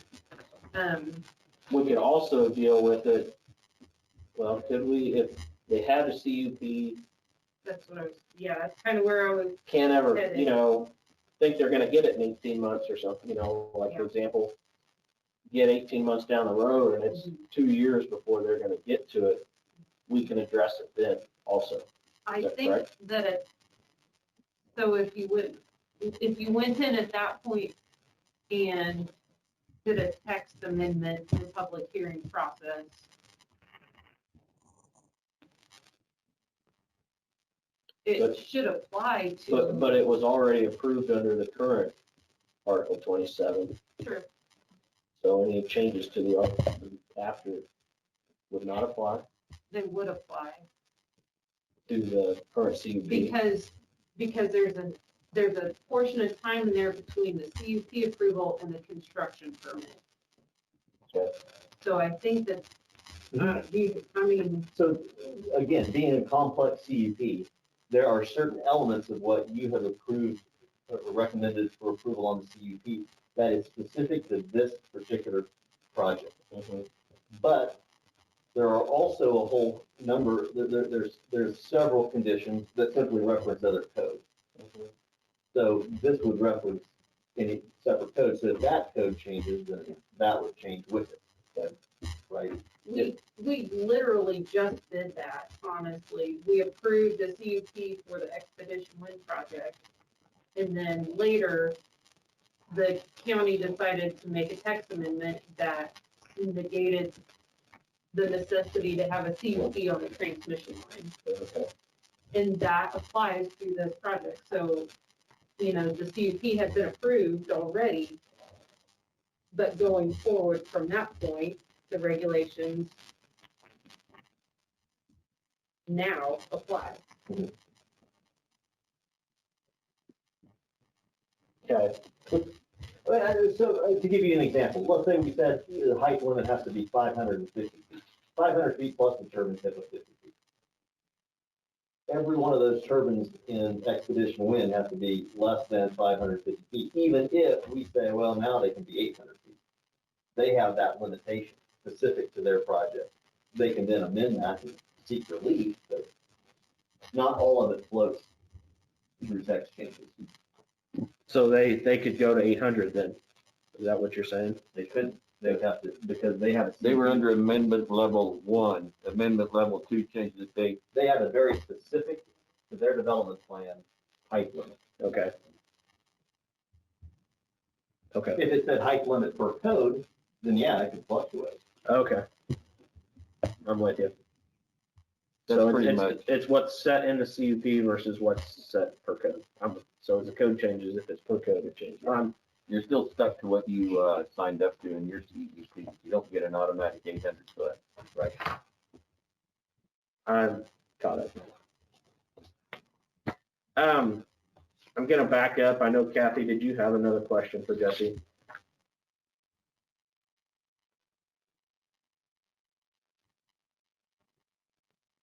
The only question I have is, wouldn't some of this stuff already be done before you even go into the CUP application?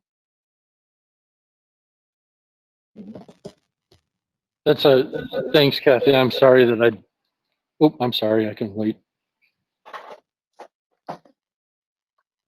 Yeah, sorry, Kathy. I tried to look back and see if I could find that question. I couldn't find it. Typically going into a CUP, we do preliminary design, or what you'd call, 30% design. In other words, you do the screenings the way that, the typical scenario would work. You do all the screenings. You've got a biological assessment of what's expected to occur in that, in that county. You've got an idea of what the capacity might be on the interconnection side. We have an idea on how we're going to sell the power, and we've got the ability to kind of make a plan going forward that's been screened, and we don't appear to have any showstoppers or critical issues that are going to stop the project. The one issue I think that I struggle with as we talk about this time after CUP to beginning of construction is really just that interconnection piece, because it is so intensive on a financial side, and you obviously cannot get the final authorization or understand what the interconnection costs are going to be until you make it all the way through that that interconnection study.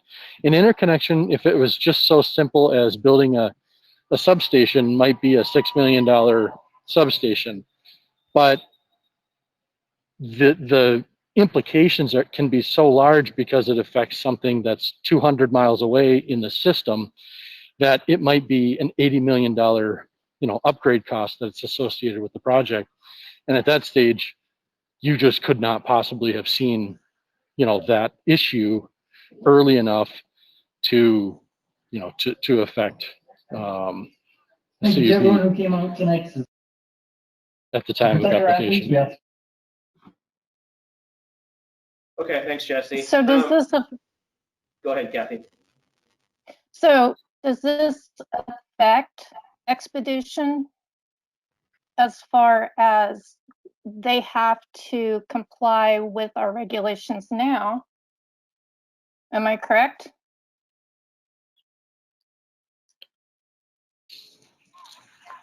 If that's a question to me, I understand. Yes, absolutely. So they've And already been so, CUP. I'm sorry, Sharon. They've already been granted a CUP, so that portion of Article 27 has already been met. But moving forward, like anything that hasn't, that construction permit applications have not been applied for yet, it could affect them if these changes go into effect before they apply for. Okay. So my next question is, do they already have that interconnection study or whatever they need done? I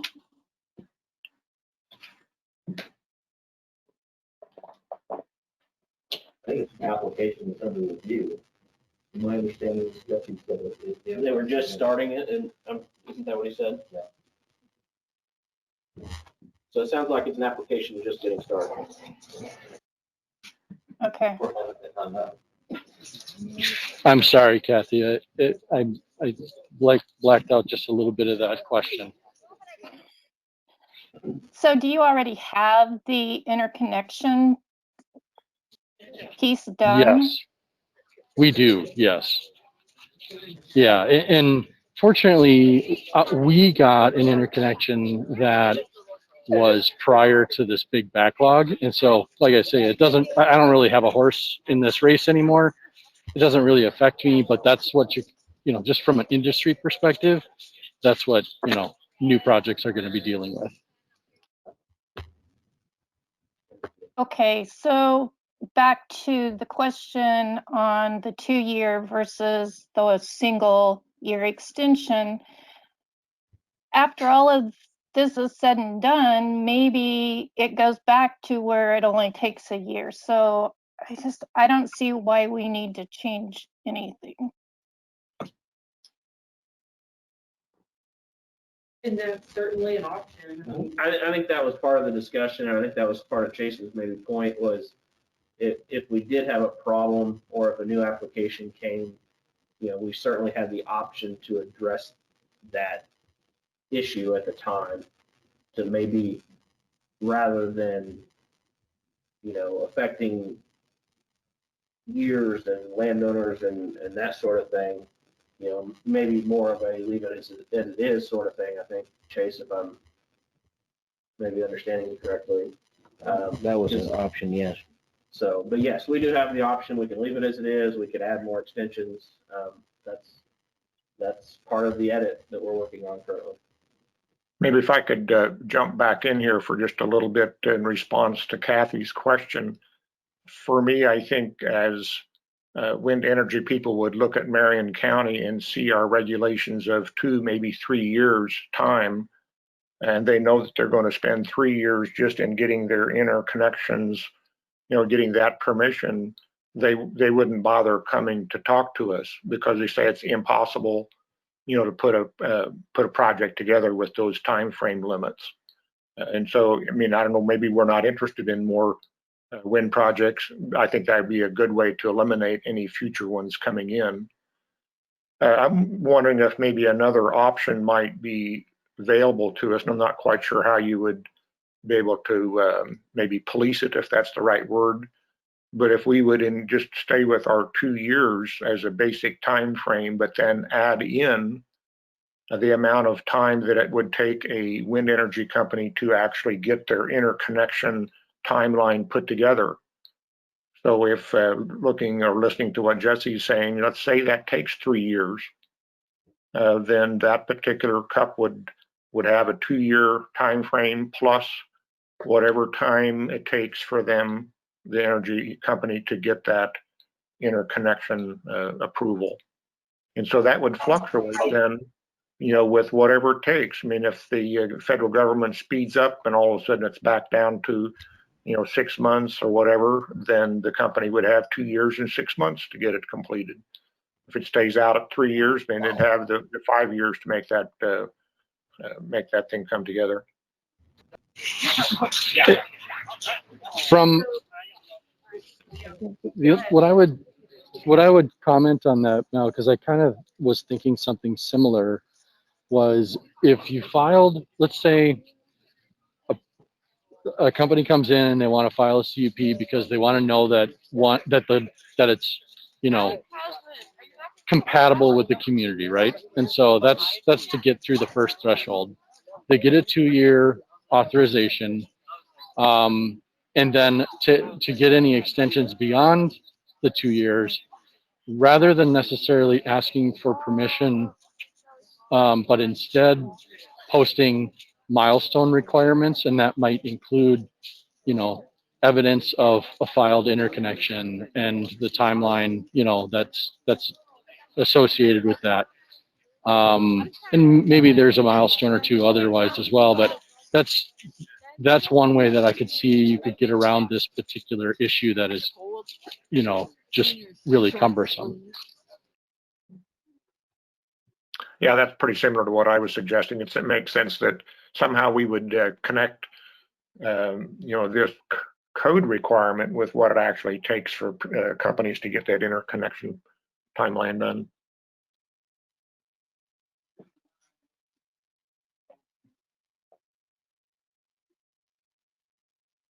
Any other thoughts on that? I mean, we've got multiple options here. And go ahead, Chase. Oh, just reminding the public that we're still under the public comment. Yeah, and if anybody wishes to speak, you're more than welcome to speak. Before we do that, though, I want to add, should we bring up 27-108? And that way, everybody. Yeah, can I throw in one thought on what Mel said? Yes. Before we move to that. Keep in mind that these regulations aren't intended to be so restrictive that we shut out wind energy facilities. If Marion County is open to having the possibility of a wind energy conversion system applying for a CUP, then it needs to be feasible. I mean, we shouldn't put anything in the regulations that would intentionally shut them out, because if that's the intention, if that's where the direction is going, then we need to discuss more not having these conversations yet. You just have 2 words, no wind energy in Marion County. Exactly. 6 words. 6. We would need to change directions and revamp the comprehensive plan and just be open and state that we aren't accepting applications for wind energy. So we kind of walk a fine line with still, being receptive to these applications and making the regulations in a way that those applications can still be feasible. That's a good point. And we kind of got stuck in the middle there. My original plan, let's bring up 27-108, which is an addition to the end of 27, and then we'll continue public comment after that for anybody that wishes to speak. And that's on the back of it. That is on the back of that, yeah. So this little portion here, 27-108, would be an addition to what's already existing. This is also a piece of the text amendment for consideration that you drafted as directed by the commissioners. This piece would also help apply that Article 19 issue.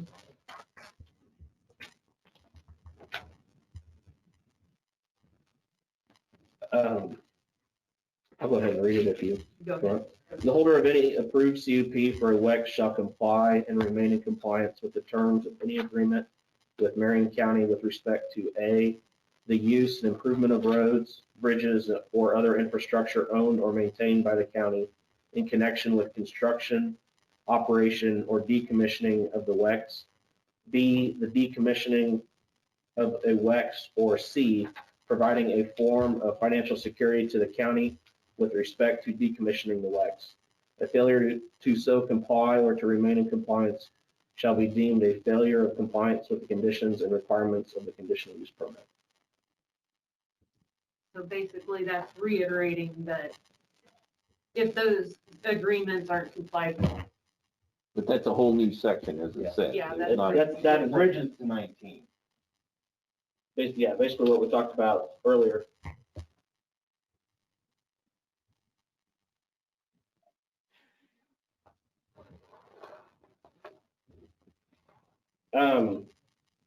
At this point, I mean, we've talked about a lot of things here already. The public comment is still open. Anybody that wishes to speak. You know, if you're online, state your name and we'll get you. If you're here, go to the microphone, state your name. We're looking at Article 27 and its contents. We've got some edits that we did from clear back in March for Section 107. So, No, it's a working document, I guess. So we're still trying to nail down, I guess, where we're headed. I thought we said earlier roads was not part of the conditional use, so some of these side agreements weren't part of the conditional use. they are a condition of the conditional use, if that makes any sense. So when a conditional use is considered, it's given a certain set of conditions that it has to comply with. One of those being that they have to get a road use agreement signed with the commissioners. So those ancillary agreements, the pilot agreement, the decommissioning agreement, those types of things are ancillary and they're conditions of that CUP. They're not matters under zoning, but they're matters that go into it. If you wanted to build something like a cell tower, we're granting this process, the zoning process grants you the power to have that land use. And one of the conditions may be that you have to get building permits. So building permits have nothing to do with zoning regulations, but we require a building permit before you can get that land use. So it's kind of similar. But isn't this a rhetorical? A failure to comply is a failure of compliance.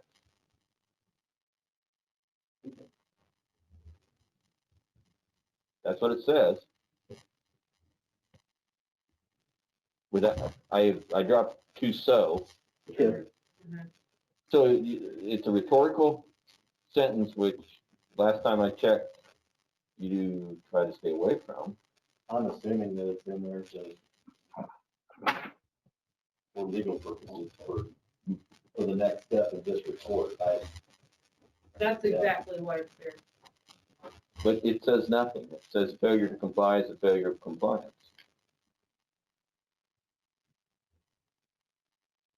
But I'm fine with it though. I Yeah, like it. I like it a lot.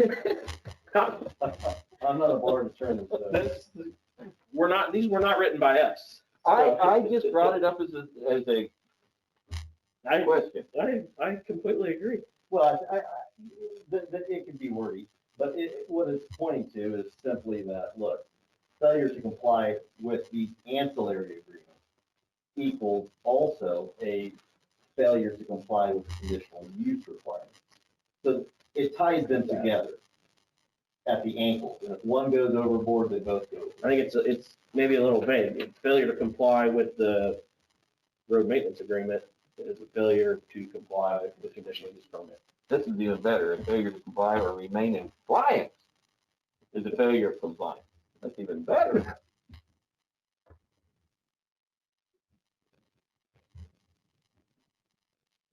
I think it spells it out really clear. You're not in compliance. I don't think it's arbitrary.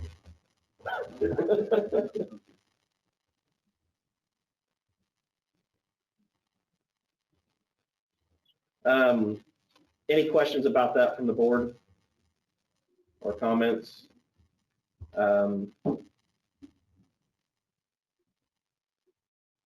Anybody from the public wish to speak? Would you please go to the microphone, state your name? Over at the desk there.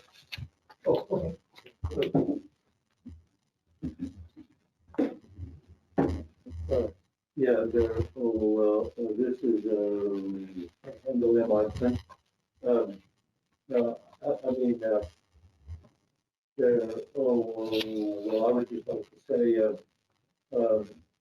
I would think that 2 years would really be long and be enough to do a project.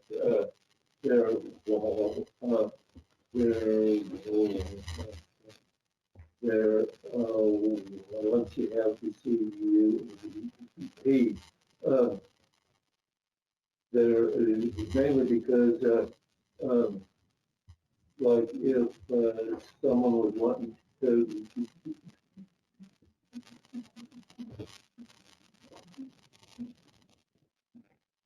build a house or something, they're just trying to figure out if the project is going to get started or not. I would think that 2 years would probably be long enough to wait on something like that.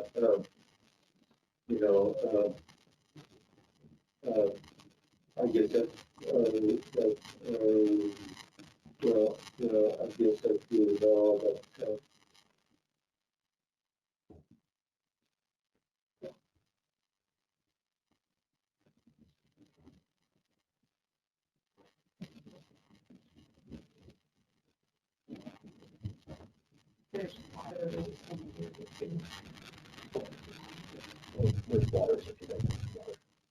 on top of that, and I have a rainfall south from rain from Sunflower Coast. There's a lot of there, some other areas. So I don't know why we can't have wind towers and river wells and just other things in the community. So I think these wind towers be a great deal. They bring water in to the people in that area. And it's just a few that don't think so.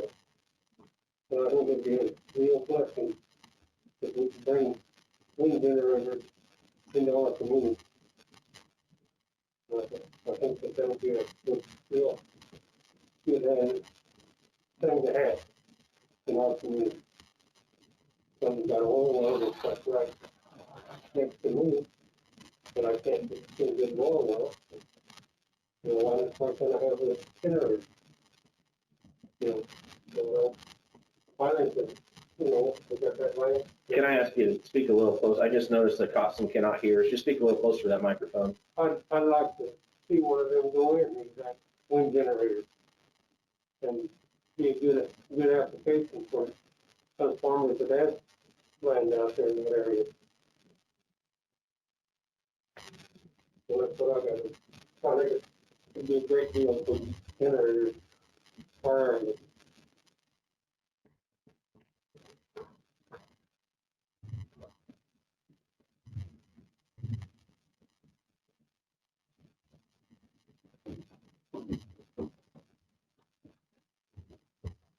I'm Charles Bowen, and I'm just sitting here the way it's done. We are changing CRTs that are already giving out people's new rules, and now you change them. Is that the way we contract? That's just a question of mine.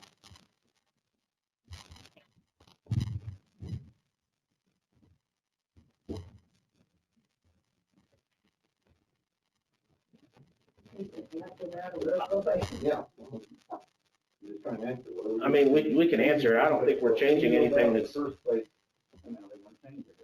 I don't think we're changing anything that's been approved. I'm just asking a question, how you fit. Sure. You said something before about CUPs that are already out there. We're changing them Let They me, already got them, now we're trying to change the rules for let me remind you that how the, that works. That makes sense. the folks on the remote side can't hear your budget. Yeah, you'll have to be up in mind for that. You get that. But we're not changing anything that's been approved with their standards, I guess, or maybe there's a better word for that. If there was something that had been approved per the zoning regulation, then I guess that would change with this. So kind of like we talked about earlier this year, I don't know if it was in the March meeting or earlier than that, but I think I made a statement that when we see something like these last two WEC system CUPs come through, we learned something, or hopefully we learned something after all those hours of public debate on the merits of that land use.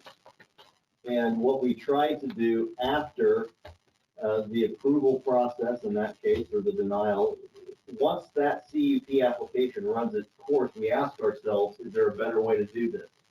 And the answer was, maybe. Do we need to change the setback standards? Do we need to have something more definitive on sound, shadow flicker, all the different elements that we've come to learn over the last couple of years? Is there a better way of doing it? And obviously that answer is different to each person. And so it's very common to then look at your regulations and say, we had nothing as it relates to this problem.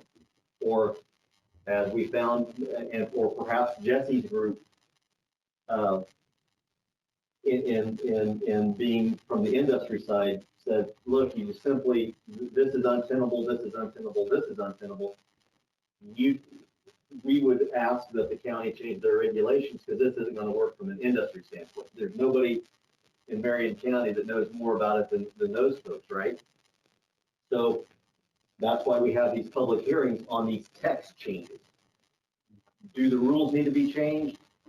And as anybody that's talked to me over the last couple of years, look, we can do it all or nothing. We can do a moratorium on wind and shut her down if that's the political will of the county. Or, and I think what we've come to understand this last 9-10 months is we still want that as a land use within Marion County. We want the Planning Commission to take a look at our regulations and see what we can do better to perhaps protect people better, make the process smoother, or just provide the best practices to date that may not have been in place in 2014 or whenever Article 27 was born. So that's what we're here for. And if you've been with us through all of these meetings, and I know you have, we're just going to change some setbacks from a quarter mile to 1,500 feet, right? Maybe throw in some 55 decibels. And you can see how we solved one thing, and we've answered 3 or 4 questions tonight, maybe, and it seems like we've created maybe 8 more, right? That's the process. That's the process.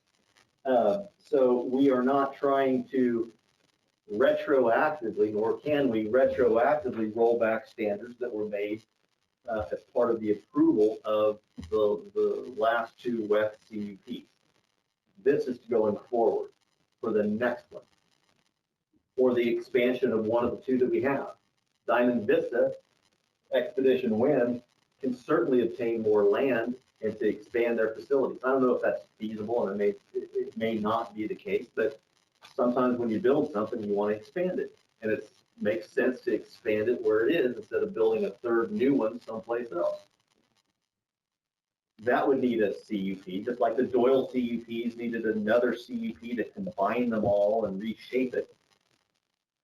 Any new application for a WEC system, whether it's an amendment to an existing one or a greenfield site, we're just trying to get ahead of that curve and that application, that future application with better standards. So that's why we're here. I believe Adam Fiber has a question. Yeah, I saw that. Adam?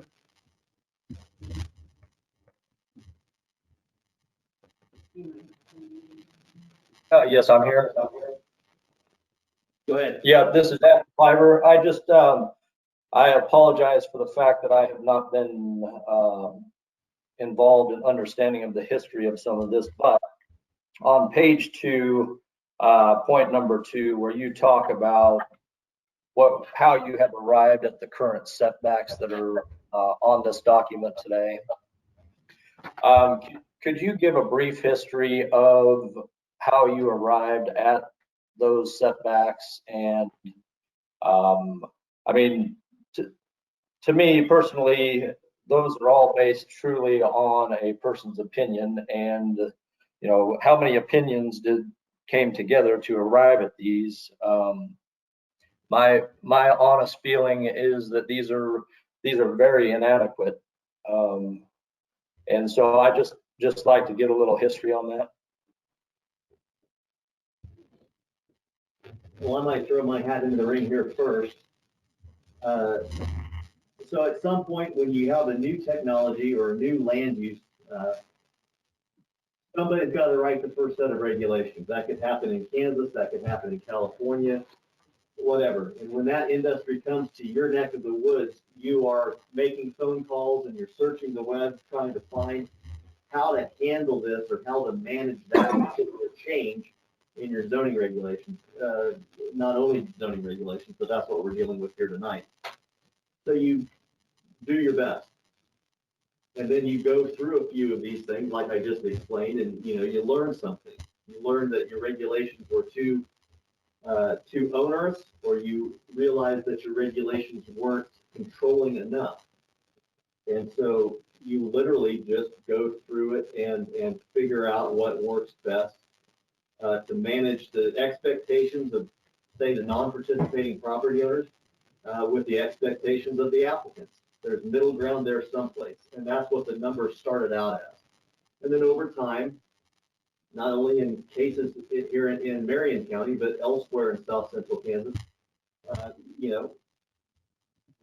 we keep having these public debates, and those numbers change. And so we felt that we were on the lower end of the setback standards. And at the end of the day, I think we approved setbacks greater than what the code minimums were. So what was good enough for Expedition Wind after all those nights of debate, we thought would be good enough to codify and make permanent in our regulations. There's a whole host of ways to do setbacks. Some counties do it some ways and some do them the other. And that's why we're having this discussion now. For people like yourself to say that there may need to be additional setbacks greater than what we're proposing. Or maybe those setbacks are determined in different ways. I know that there's been a great debate as far as from turbine to structure setbacks versus turbine to property line setback. There's a fundamental difference in what that means. And so all of those things are up for discussion, and certainly welcome any ideas that all of us that have had this experience over the last couple of years learn from. So. Well, I certainly appreciate all your guys' time and hard work on this. I mean, I can't imagine how many hours have been involved. I guess I do have a little bit of a question. I have no concern about 500 feet from public roads. But then when we look at determining basically setbacks from property lines, and then also distinguishing from a property line from someone who is not included in the CUP, compared to a residential structure on a property that is not included in the CUP. I guess my own opinion, there should not be any differentiation between the two. I mean, me as a homeowner out in the country, we first started with building a house. We have plans to continue to build outbuildings on our property. And I have intentions of building those outbuildings closer and closer to my property boundary. But really, as far as it goes, those buildings are not going to cause problems for other people. And so, I mean, it's my property really to be able to do what I want with it. I just don't see, or I don't understand that reasoning why there should be two different setbacks based on a residential structure versus a property boundary, but that's my own opinion. However, I think it's very significant when we look at these setbacks and, you know, the distance involved. How does that relate to the size of the turbines that may be placed in the CUP? So are we talking about a turbine that, you know, is the size of a typical grain silo, or are we talking about a turbine that's getting to the size of the Empire State Building? Where one thing I don't know, or I guess I don't understand, is where is it stated, or where is there a maximum turbine size that the county allows for in a given CUP? So that's kind of regulated on a federal level. The FAA tends to make a determination on what the maximum height could be eventually. The county doesn't currently have a standard as to a maximum height. I think, like you're saying, that's probably our standard to a maximum height is based off the FAA's findings. We rely, I guess, on them to regulate height. Okay. And do you happen to know what that is? Jesse may be able to answer that question, but I believe there's something magical about 500 feet. It's, I'm sorry, I'm happy to address that if you like. Yes, please. Okay. Yeah, it is true that there's a separate process through the FAA or a shorter process for anything that's under 500 feet above ground. But they are, as a normal course, taking applications that exceed that 500-foot limit. And so, you know, it's common to see 550, 600 feet, something like that right now as well. Okay. I think about just the significance in differences in that setback distance from a property boundary and say someone who has a home currently that does not agree and they're not going to be enrolled in the CUP because certainly of the obvious problems and distraction and the fact that, you know, these wind turbines completely take away from the natural rural setting that is out there. I mean, you know, whether it be 1,000 feet from the property line or it be a half mile, what truly is that significant value where it becomes much less of a disturbance?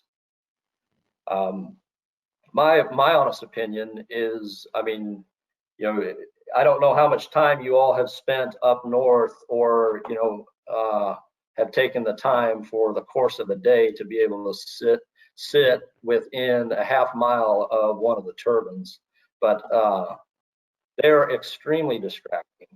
And I have a real hard time with anything that would be less than half a mile for something that is always constantly there as a distraction.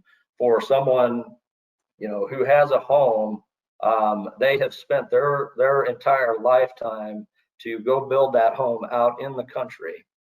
And, you know, all the dollars they have spent, and then they get robbed of having that natural uninhabited setting where, you know, basically a wind turbine comes in. I guess I want to voice my disagreement with that short of a distance in either 1,000 feet. I mean, my feeling is there should be no difference between the property line or, you know, a distance to a residential structure. Those should all be one and the same. I truly feel that should be at least a half mile. That's my own opinion, but anyway, that's what I got. Thanks, Adam. And we've had discussions. We talked about those differences between property lines and And I know we had a lengthy discussion about it, and it escapes me right now what we decided.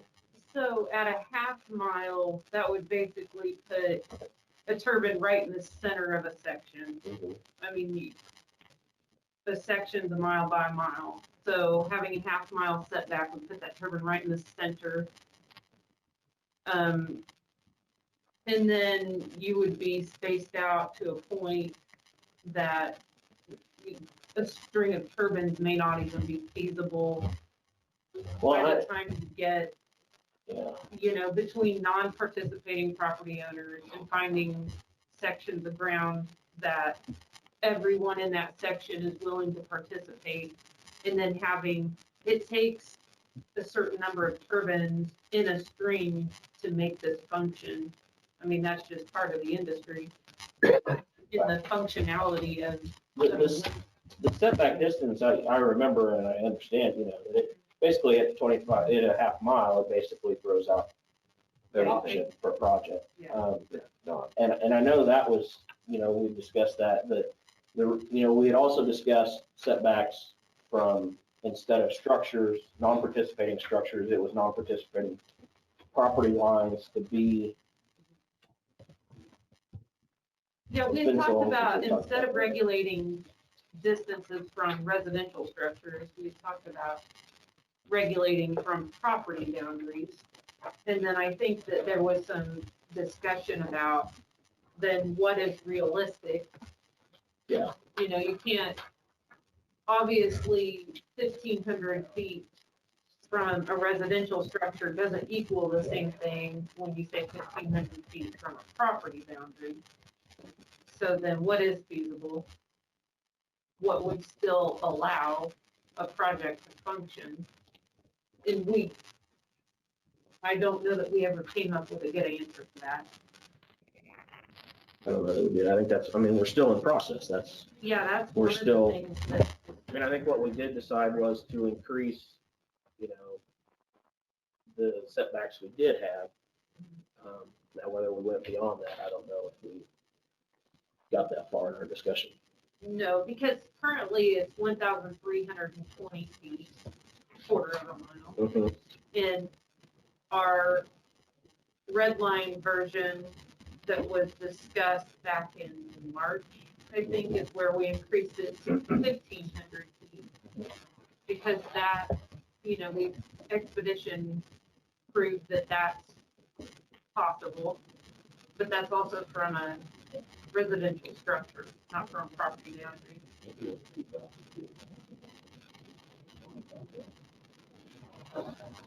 Yes. Well, yeah, I certainly appreciate all the time that you guys have put into this. I guess, to me, it does make a difference a little bit in how large of a turbine that we're also talking about too, and how much distraction is there.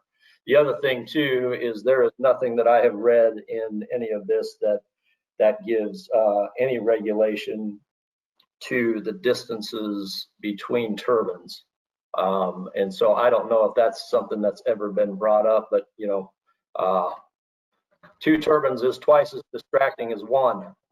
And I mean, I don't know how close they can put them, but you know, you start stacking them one on top of each other, but you're able to maintain those distances. Has there been any thought given to that? Part of that is just how the turbines work together. And when turbines are too close, they can work against each other and you lose efficiency. We have not had any discussions about how close they can be. I mean, that correct me if I'm wrong, board, but I don't think that's been anything we've been talking about. No, you get into a function of, if you're gonna have a WEC system built in your county, do you want that to be as concentrated as possible in one specific area, or do you want it to bleed throughout the entire county? You know, that's an argument that has 2 sides, definitely. So in this situation, those are the types of things left up to industry to model how they need their that is left to be determined by the applicant based on the models that they've created. And then it's incumbent upon them then to sell that to the planning commission and county commission through the local zone, local zoning process. So, no, to be, for example, in the number of planning commission meetings I've attended dealing with wind energy, I've never heard that question brought up. The density of it.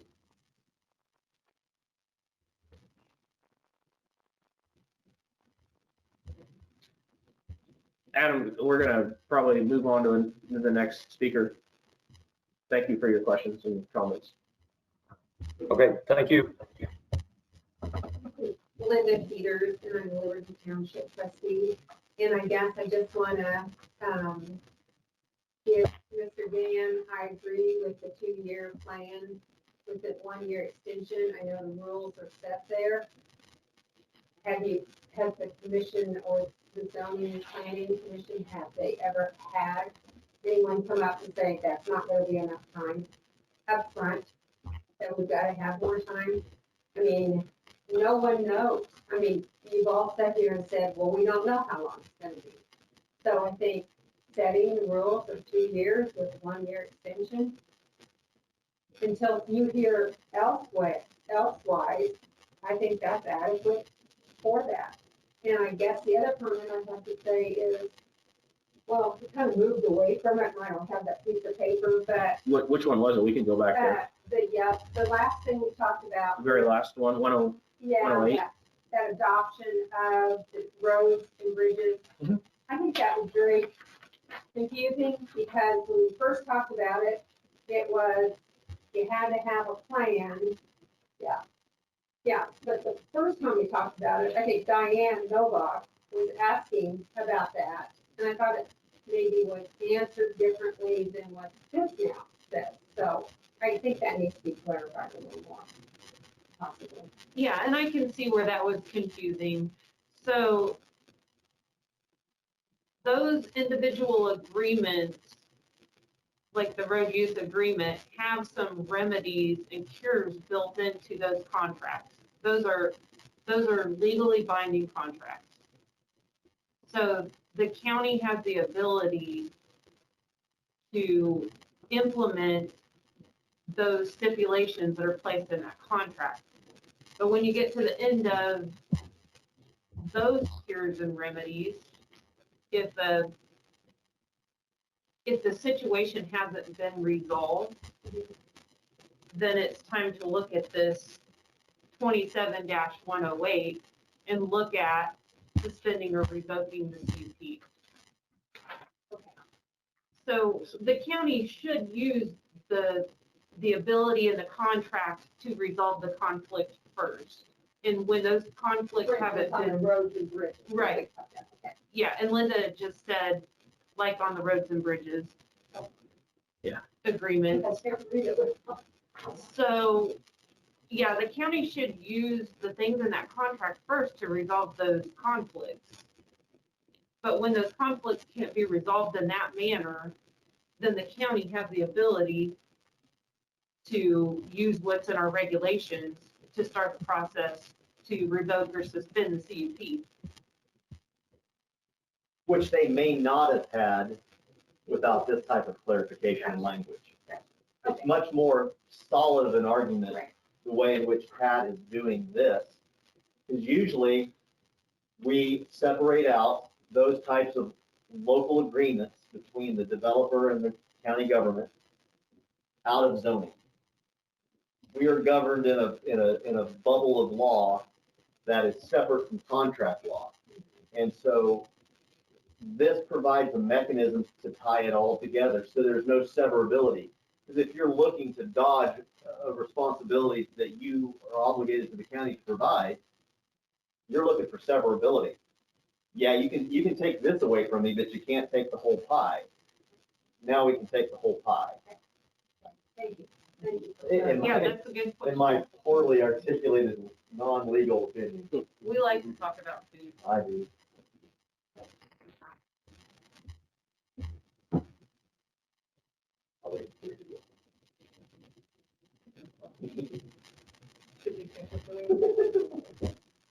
Well, I kind of, I guess, want to get the feel of the board.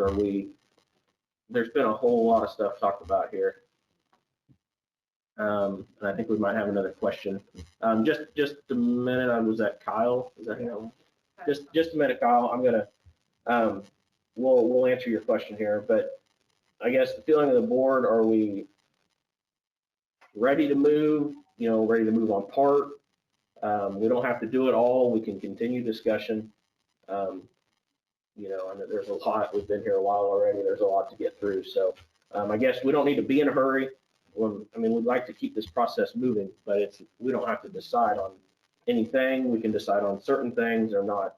But I just want you guys to all understand that. So I know the commissioners are anticipating a response on at least this, 108. 108 section. So that maybe could be something we could move on and continue discussion on the rest if we wanted. Yeah, you could act on a portion and then continue the discussion on the remainder. Absolutely. Just like that. Yeah, okay. That is possible, right? We can do yeah. legal wise. Yeah. Your legal opinion. That comes from that. Okay, I think we'll take Kyle's question now. Yeah, thank you. This is Kyle Funk here. I'd kind of piggyback a little bit on Adam's comment on the setbacks from the non-participating residential structures versus the boundary line, which sounds like you guys have discussed quite a bit. And yeah, I would have to agree with that. It just feels like I certainly, when I chose to live here, I didn't want to necessarily live and stare at a manufacturing facility or a plant or anything like that. And so my comments are in agreement with Adams on that.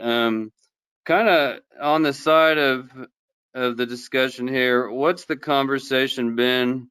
And I apologize, I haven't been at these meetings either. What's the conversation been on the eventual footprint on this project and the one up north? There was a comment earlier tonight about when somebody comes in and wants to build something, they want to expand.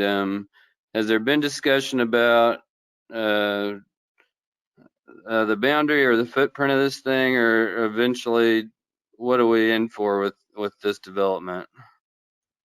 So I can answer to that briefly, Kyle. And I want to try to keep the discussion as close to the text amendment discussion as we can, but that's a good question. At this point, I don't think that Diamond Vista, which is the project up north, has any intention of expanding in Marion County.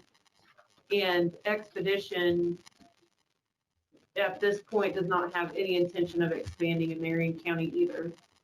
I might expound on that. With regards to the regs, if they want to expand, they would have to come back with a new CUP application and go through the process. And any changes that we make would be applied to any new CUP. So that's their footprint they have now is the footprint they can use. If they want more footprint, they will have to come back through this commission. Right. It would be considered a new CUP application, and it would go back through another public hearing. Did that answer your question? Yeah, that did. And then one other question I had is on the 55 decibels. Is that something that is monitored along the way? These are machines, and I'm sure that as the lifespan goes on with them, who monitors that, or who keeps that regulated, I guess?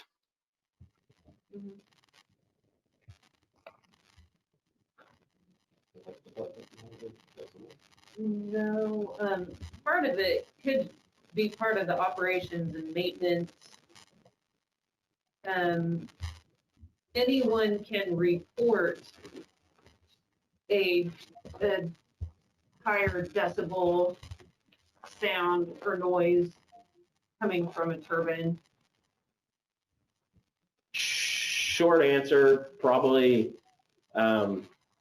nobody's probably watching it. They're required to meet it. Yeah, So if somebody did report it and it was checked, then there would be consequences there. But short answer, I would imagine there's probably, as some things go, probably nobody's watching it unless there's a squeaky wheel.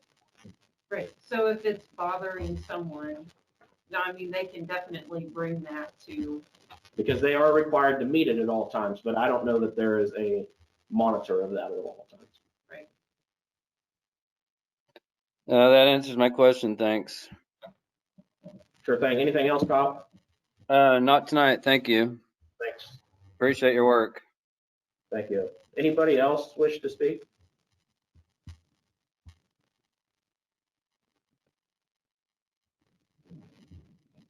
I might maybe get the feel of the board. What do you guys, you guys here and you online, what are you thinking?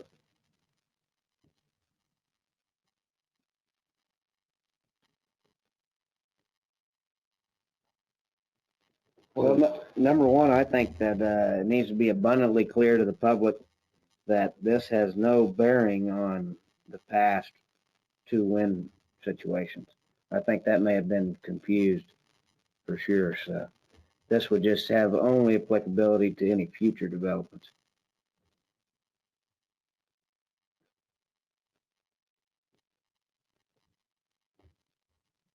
So the question is, how much more do we want to beat on this stuff, or was there one Yeah. on, do we want to talk about how to get an approval on 108? I think that's kind of my question, I guess.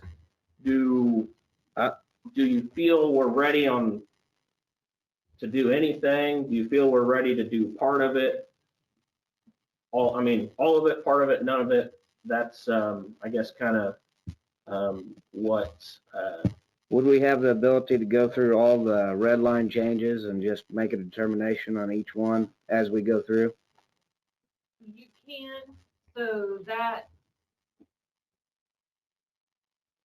We can number them. We can number them. Red line change number one, yay or nay, and go So- through. And as we, yeah, so when you do that, then I would take those, each little change to the Board of Commissioners for the final determination.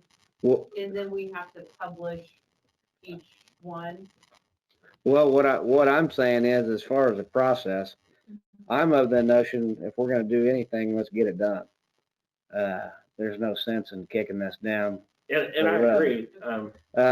But as far as the process of doing that, just for clarity, instead of just saying, hey, yeah, let's approve this as it is. Yeah. Because it seems like there might be some minor tweaks or something that may need to take place within each item of those, based on the discussion. My only holdup to that, and I agree, we don't want to kick this down the road. It's been long enough as it is. My only holdup is it has been since March. A lot of new discussion tonight. Do we? Maybe not. We had a time frame before we did our first meeting. We were going to have another one, have edits. We're kind of condensing this all into one. Do we digest what we heard tonight with a net plan to make an action at our next meeting? I guess I wouldn't, I'm not sure what progress would, what advantage that would give us really. Because we would also have to include the public on that as well. Right. So this would just be a continuation of public meetings. Correct.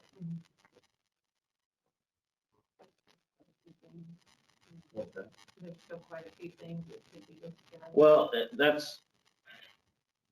we spent time on 107. We haven't spent much time on any of the rest of them. Tonight was pretty broad, I thought.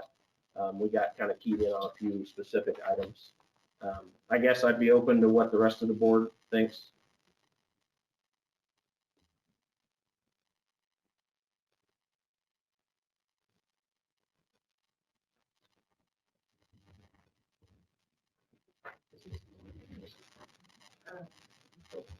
So Sharon, the timeline that the commissioners are expecting, I think they would like to see something done as soon as possible with those Article 19 amendments, which you made an action on tonight, and also that last portion, 27-108, because that goes with, I mean, that's the mechanism that goes with those other text amendments in 19. so we got the 19-106, we voted. That's Okay, so really, I guess, since we're looking for some input, and I've input too much, let's try to come to a consensus on 108 and call it a day. I will say this, I'll be a culprit of this. There were conversations that Sharon and I had today over just little ticky-tack things that would be a nightmare to go through now.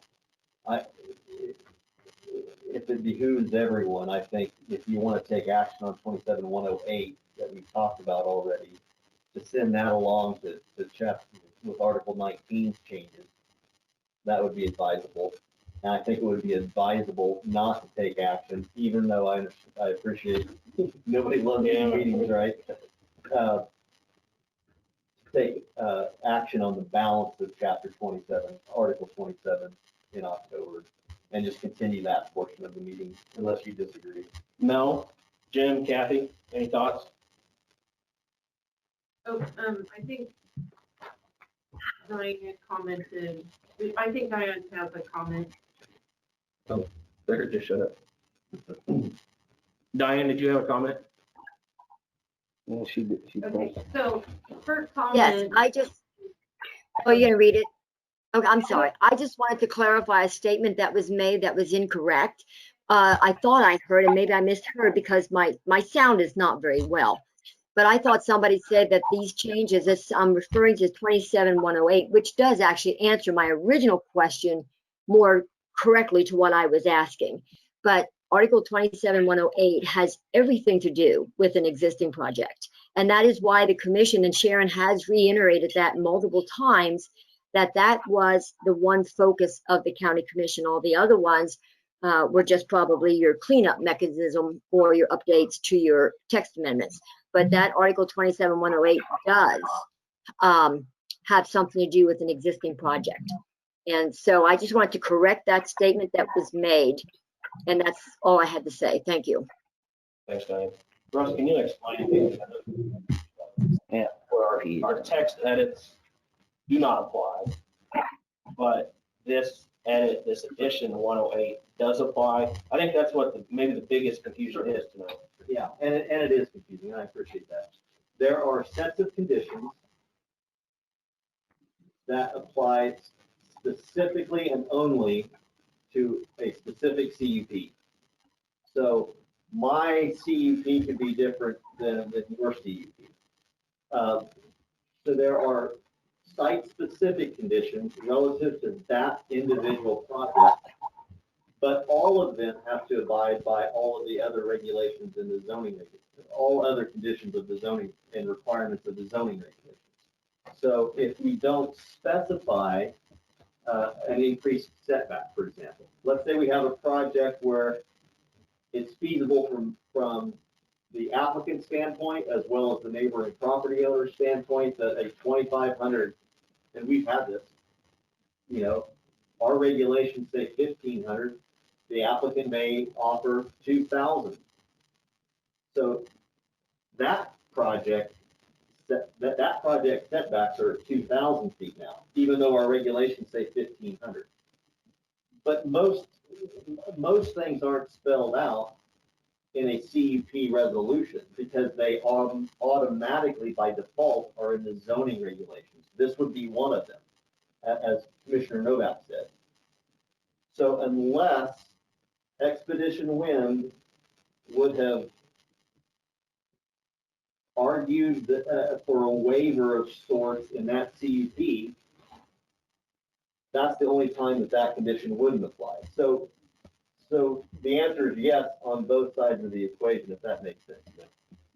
So unless a specific application, a specific CUP modifies the zoning regulations-based conditions, then those base conditions govern. And since Expedition Wind is already approved and that's in the can, nothing we're going to do is going to open that up to allow them less than what the minimum code requirements are. This is even a little bit more confusing because this is something that wouldn't be modified. This is more of a procedural, this is a very special section for just this type of use. You know, we talked about Chapter 19 applying to all CUPs. 27108 only impacts the wet systems. And again, it provides that bridge. Nobody would have asked for a waiver of this because it hadn't happened yet, nor was it part of the original Diamond Vista application. This has nothing to do with those standards. We're not modifying that standard. Diamond Vista had an obligation and a road, in this particular instance, a road agreement that wasn't satisfactory to all parties. This will fix that mistake going forward, if that makes sense. I feel like the longer I talk, the more. But not on existing CUPs. It will. Because it was not set as Just a this condition. one. It was not set as a condition. Within the CUP. Right. So it changes the deal. Only as it relates to those agreements. Yeah. Clear as mud, right? Which they made. Right. So let's say that was approved with a 500-foot setback, and now we change the rules to 1,500 feet. They don't have to go back and apply the 1,500 feet. Right. Those are the types of site-specific conditions that can't be modified. There was, like this last one, where there was a whole page of conditions Right. that were listed on the CUP. Right. Yeah, there was, I mean, multiples. So anything listed as a condition cannot be changed retroactively by changing it. This is a bad example to extrapolate into the broader context of zoning, because this is very specific to this one type of CUP and this one and these very specific sets of agreements. We don't require road agreements for a machine shop, you know.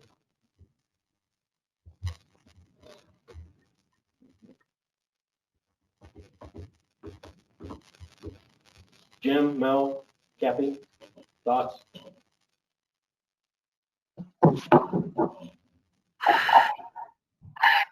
I think we go ahead with deciding on 27108 and postpone all the rest of it till later. My opinion. And you kind of faded off there at the end, and what, after deciding on 108? Take care of 27108 and postpone everything else to the October meeting. Okay. Jim or Mel? I'm not sure that it makes a lot of difference to me. I'm not sure that what we gain by approving 108, as far as final action, we still need, another action after this for public hearing and stuff. Seems to me like we could do all that at one time. So I don't know. I don't care whatever we do, but I'm not ready to proceed with, the rest of 26. I think there's some things that we need to decide about that before we approve. Okay. So you're, bulk of that. for the rest of 27, you got some more things you'd want to talk about. No, I don't think so. I'm good with that, but I just don't see if there's a whole lot of advantage of approving that today when we can't really move forward with that anyway. Still with a public hearing, I'm assuming we're going to do 26 and 27 altogether, aren't we? Just the rest of 27. It's the rest of it. Everything is 27. Right. Well, okay. I'm sorry. Yeah. So with the bulk of the first part of 27, that takes further action. I don't see any advantage of doing part of it tonight, but I don't care one way or the other. Okay. Yeah, I would be ready to do it all tonight. I think we've gone everywhere we've going with this, so. Yeah. They've got all opinions. So can I just clarify the reason why we're talking about 27-108 tonight? And the force behind that particular section of Article 27 is because the commissioners requested us to draft this language into the regulations because they need it for an existing project that we need to consider suspension or revocation of a CUP for. So there is some pressure and a necessity, I should say, to approve that particular portion. The rest of Article 27 is just because, you know, it needed to be revised and we needed to look at some different things. But this last piece, section 27-108, was a direct request from the commissioners. For a Yeah, well, thanks for that extra information. And I'm sorry if I wasn't clear on that to begin with. No. I guess my opinion is with Brad and Kathy, and maybe there was more. I think we've got some more to do in 105 through 107, but I'd be ready to move with 108. I have a motion to complete 108, Recommend. completion of 108 in this meeting. Is there a second on that motion? Second. It's been moved and seconded to recommend amending 108, section 27-108. All those in favor, as I state your name, since I can't see you all. Jim Schmidt, either in favor or opposed to recommending section 108. In favor. Mel Fleming, In favor. Kathy Enlow, In favor. Chase Gann, In favor.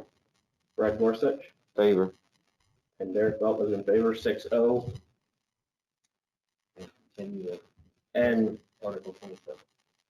with the board probably consensus, we'll continue Article 27 to next month. Personally, I hate to kick it too much farther down the road, so it'd be nice to maybe make a decision by then. So, but that'll give maybe a little pressure into people's minds. So, do we need to do anything else with that other than just continue?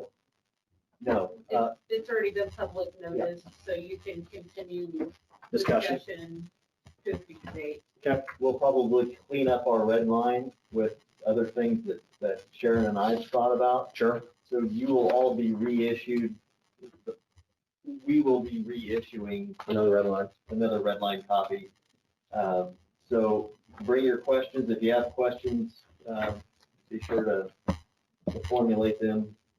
If there's something that we've not discussed at all that you found, a new topic, be sure to bring that up. Yeah. Otherwise, hopefully include this in that notice for everyone. Any off agenda items? No off-agenda items. That leaves item 6. Is there a motion to adjourn? I'll make that motion to adjourn. Put it in the note, Brandon. Is there a second? Second. Kathy seconded it. All those in favor say aye. Aye. Aye. Aye. Opposed, same sign. Motion carried, meeting adjourned. Thank you. Thanks, Yeah, Kathy. thank you guys.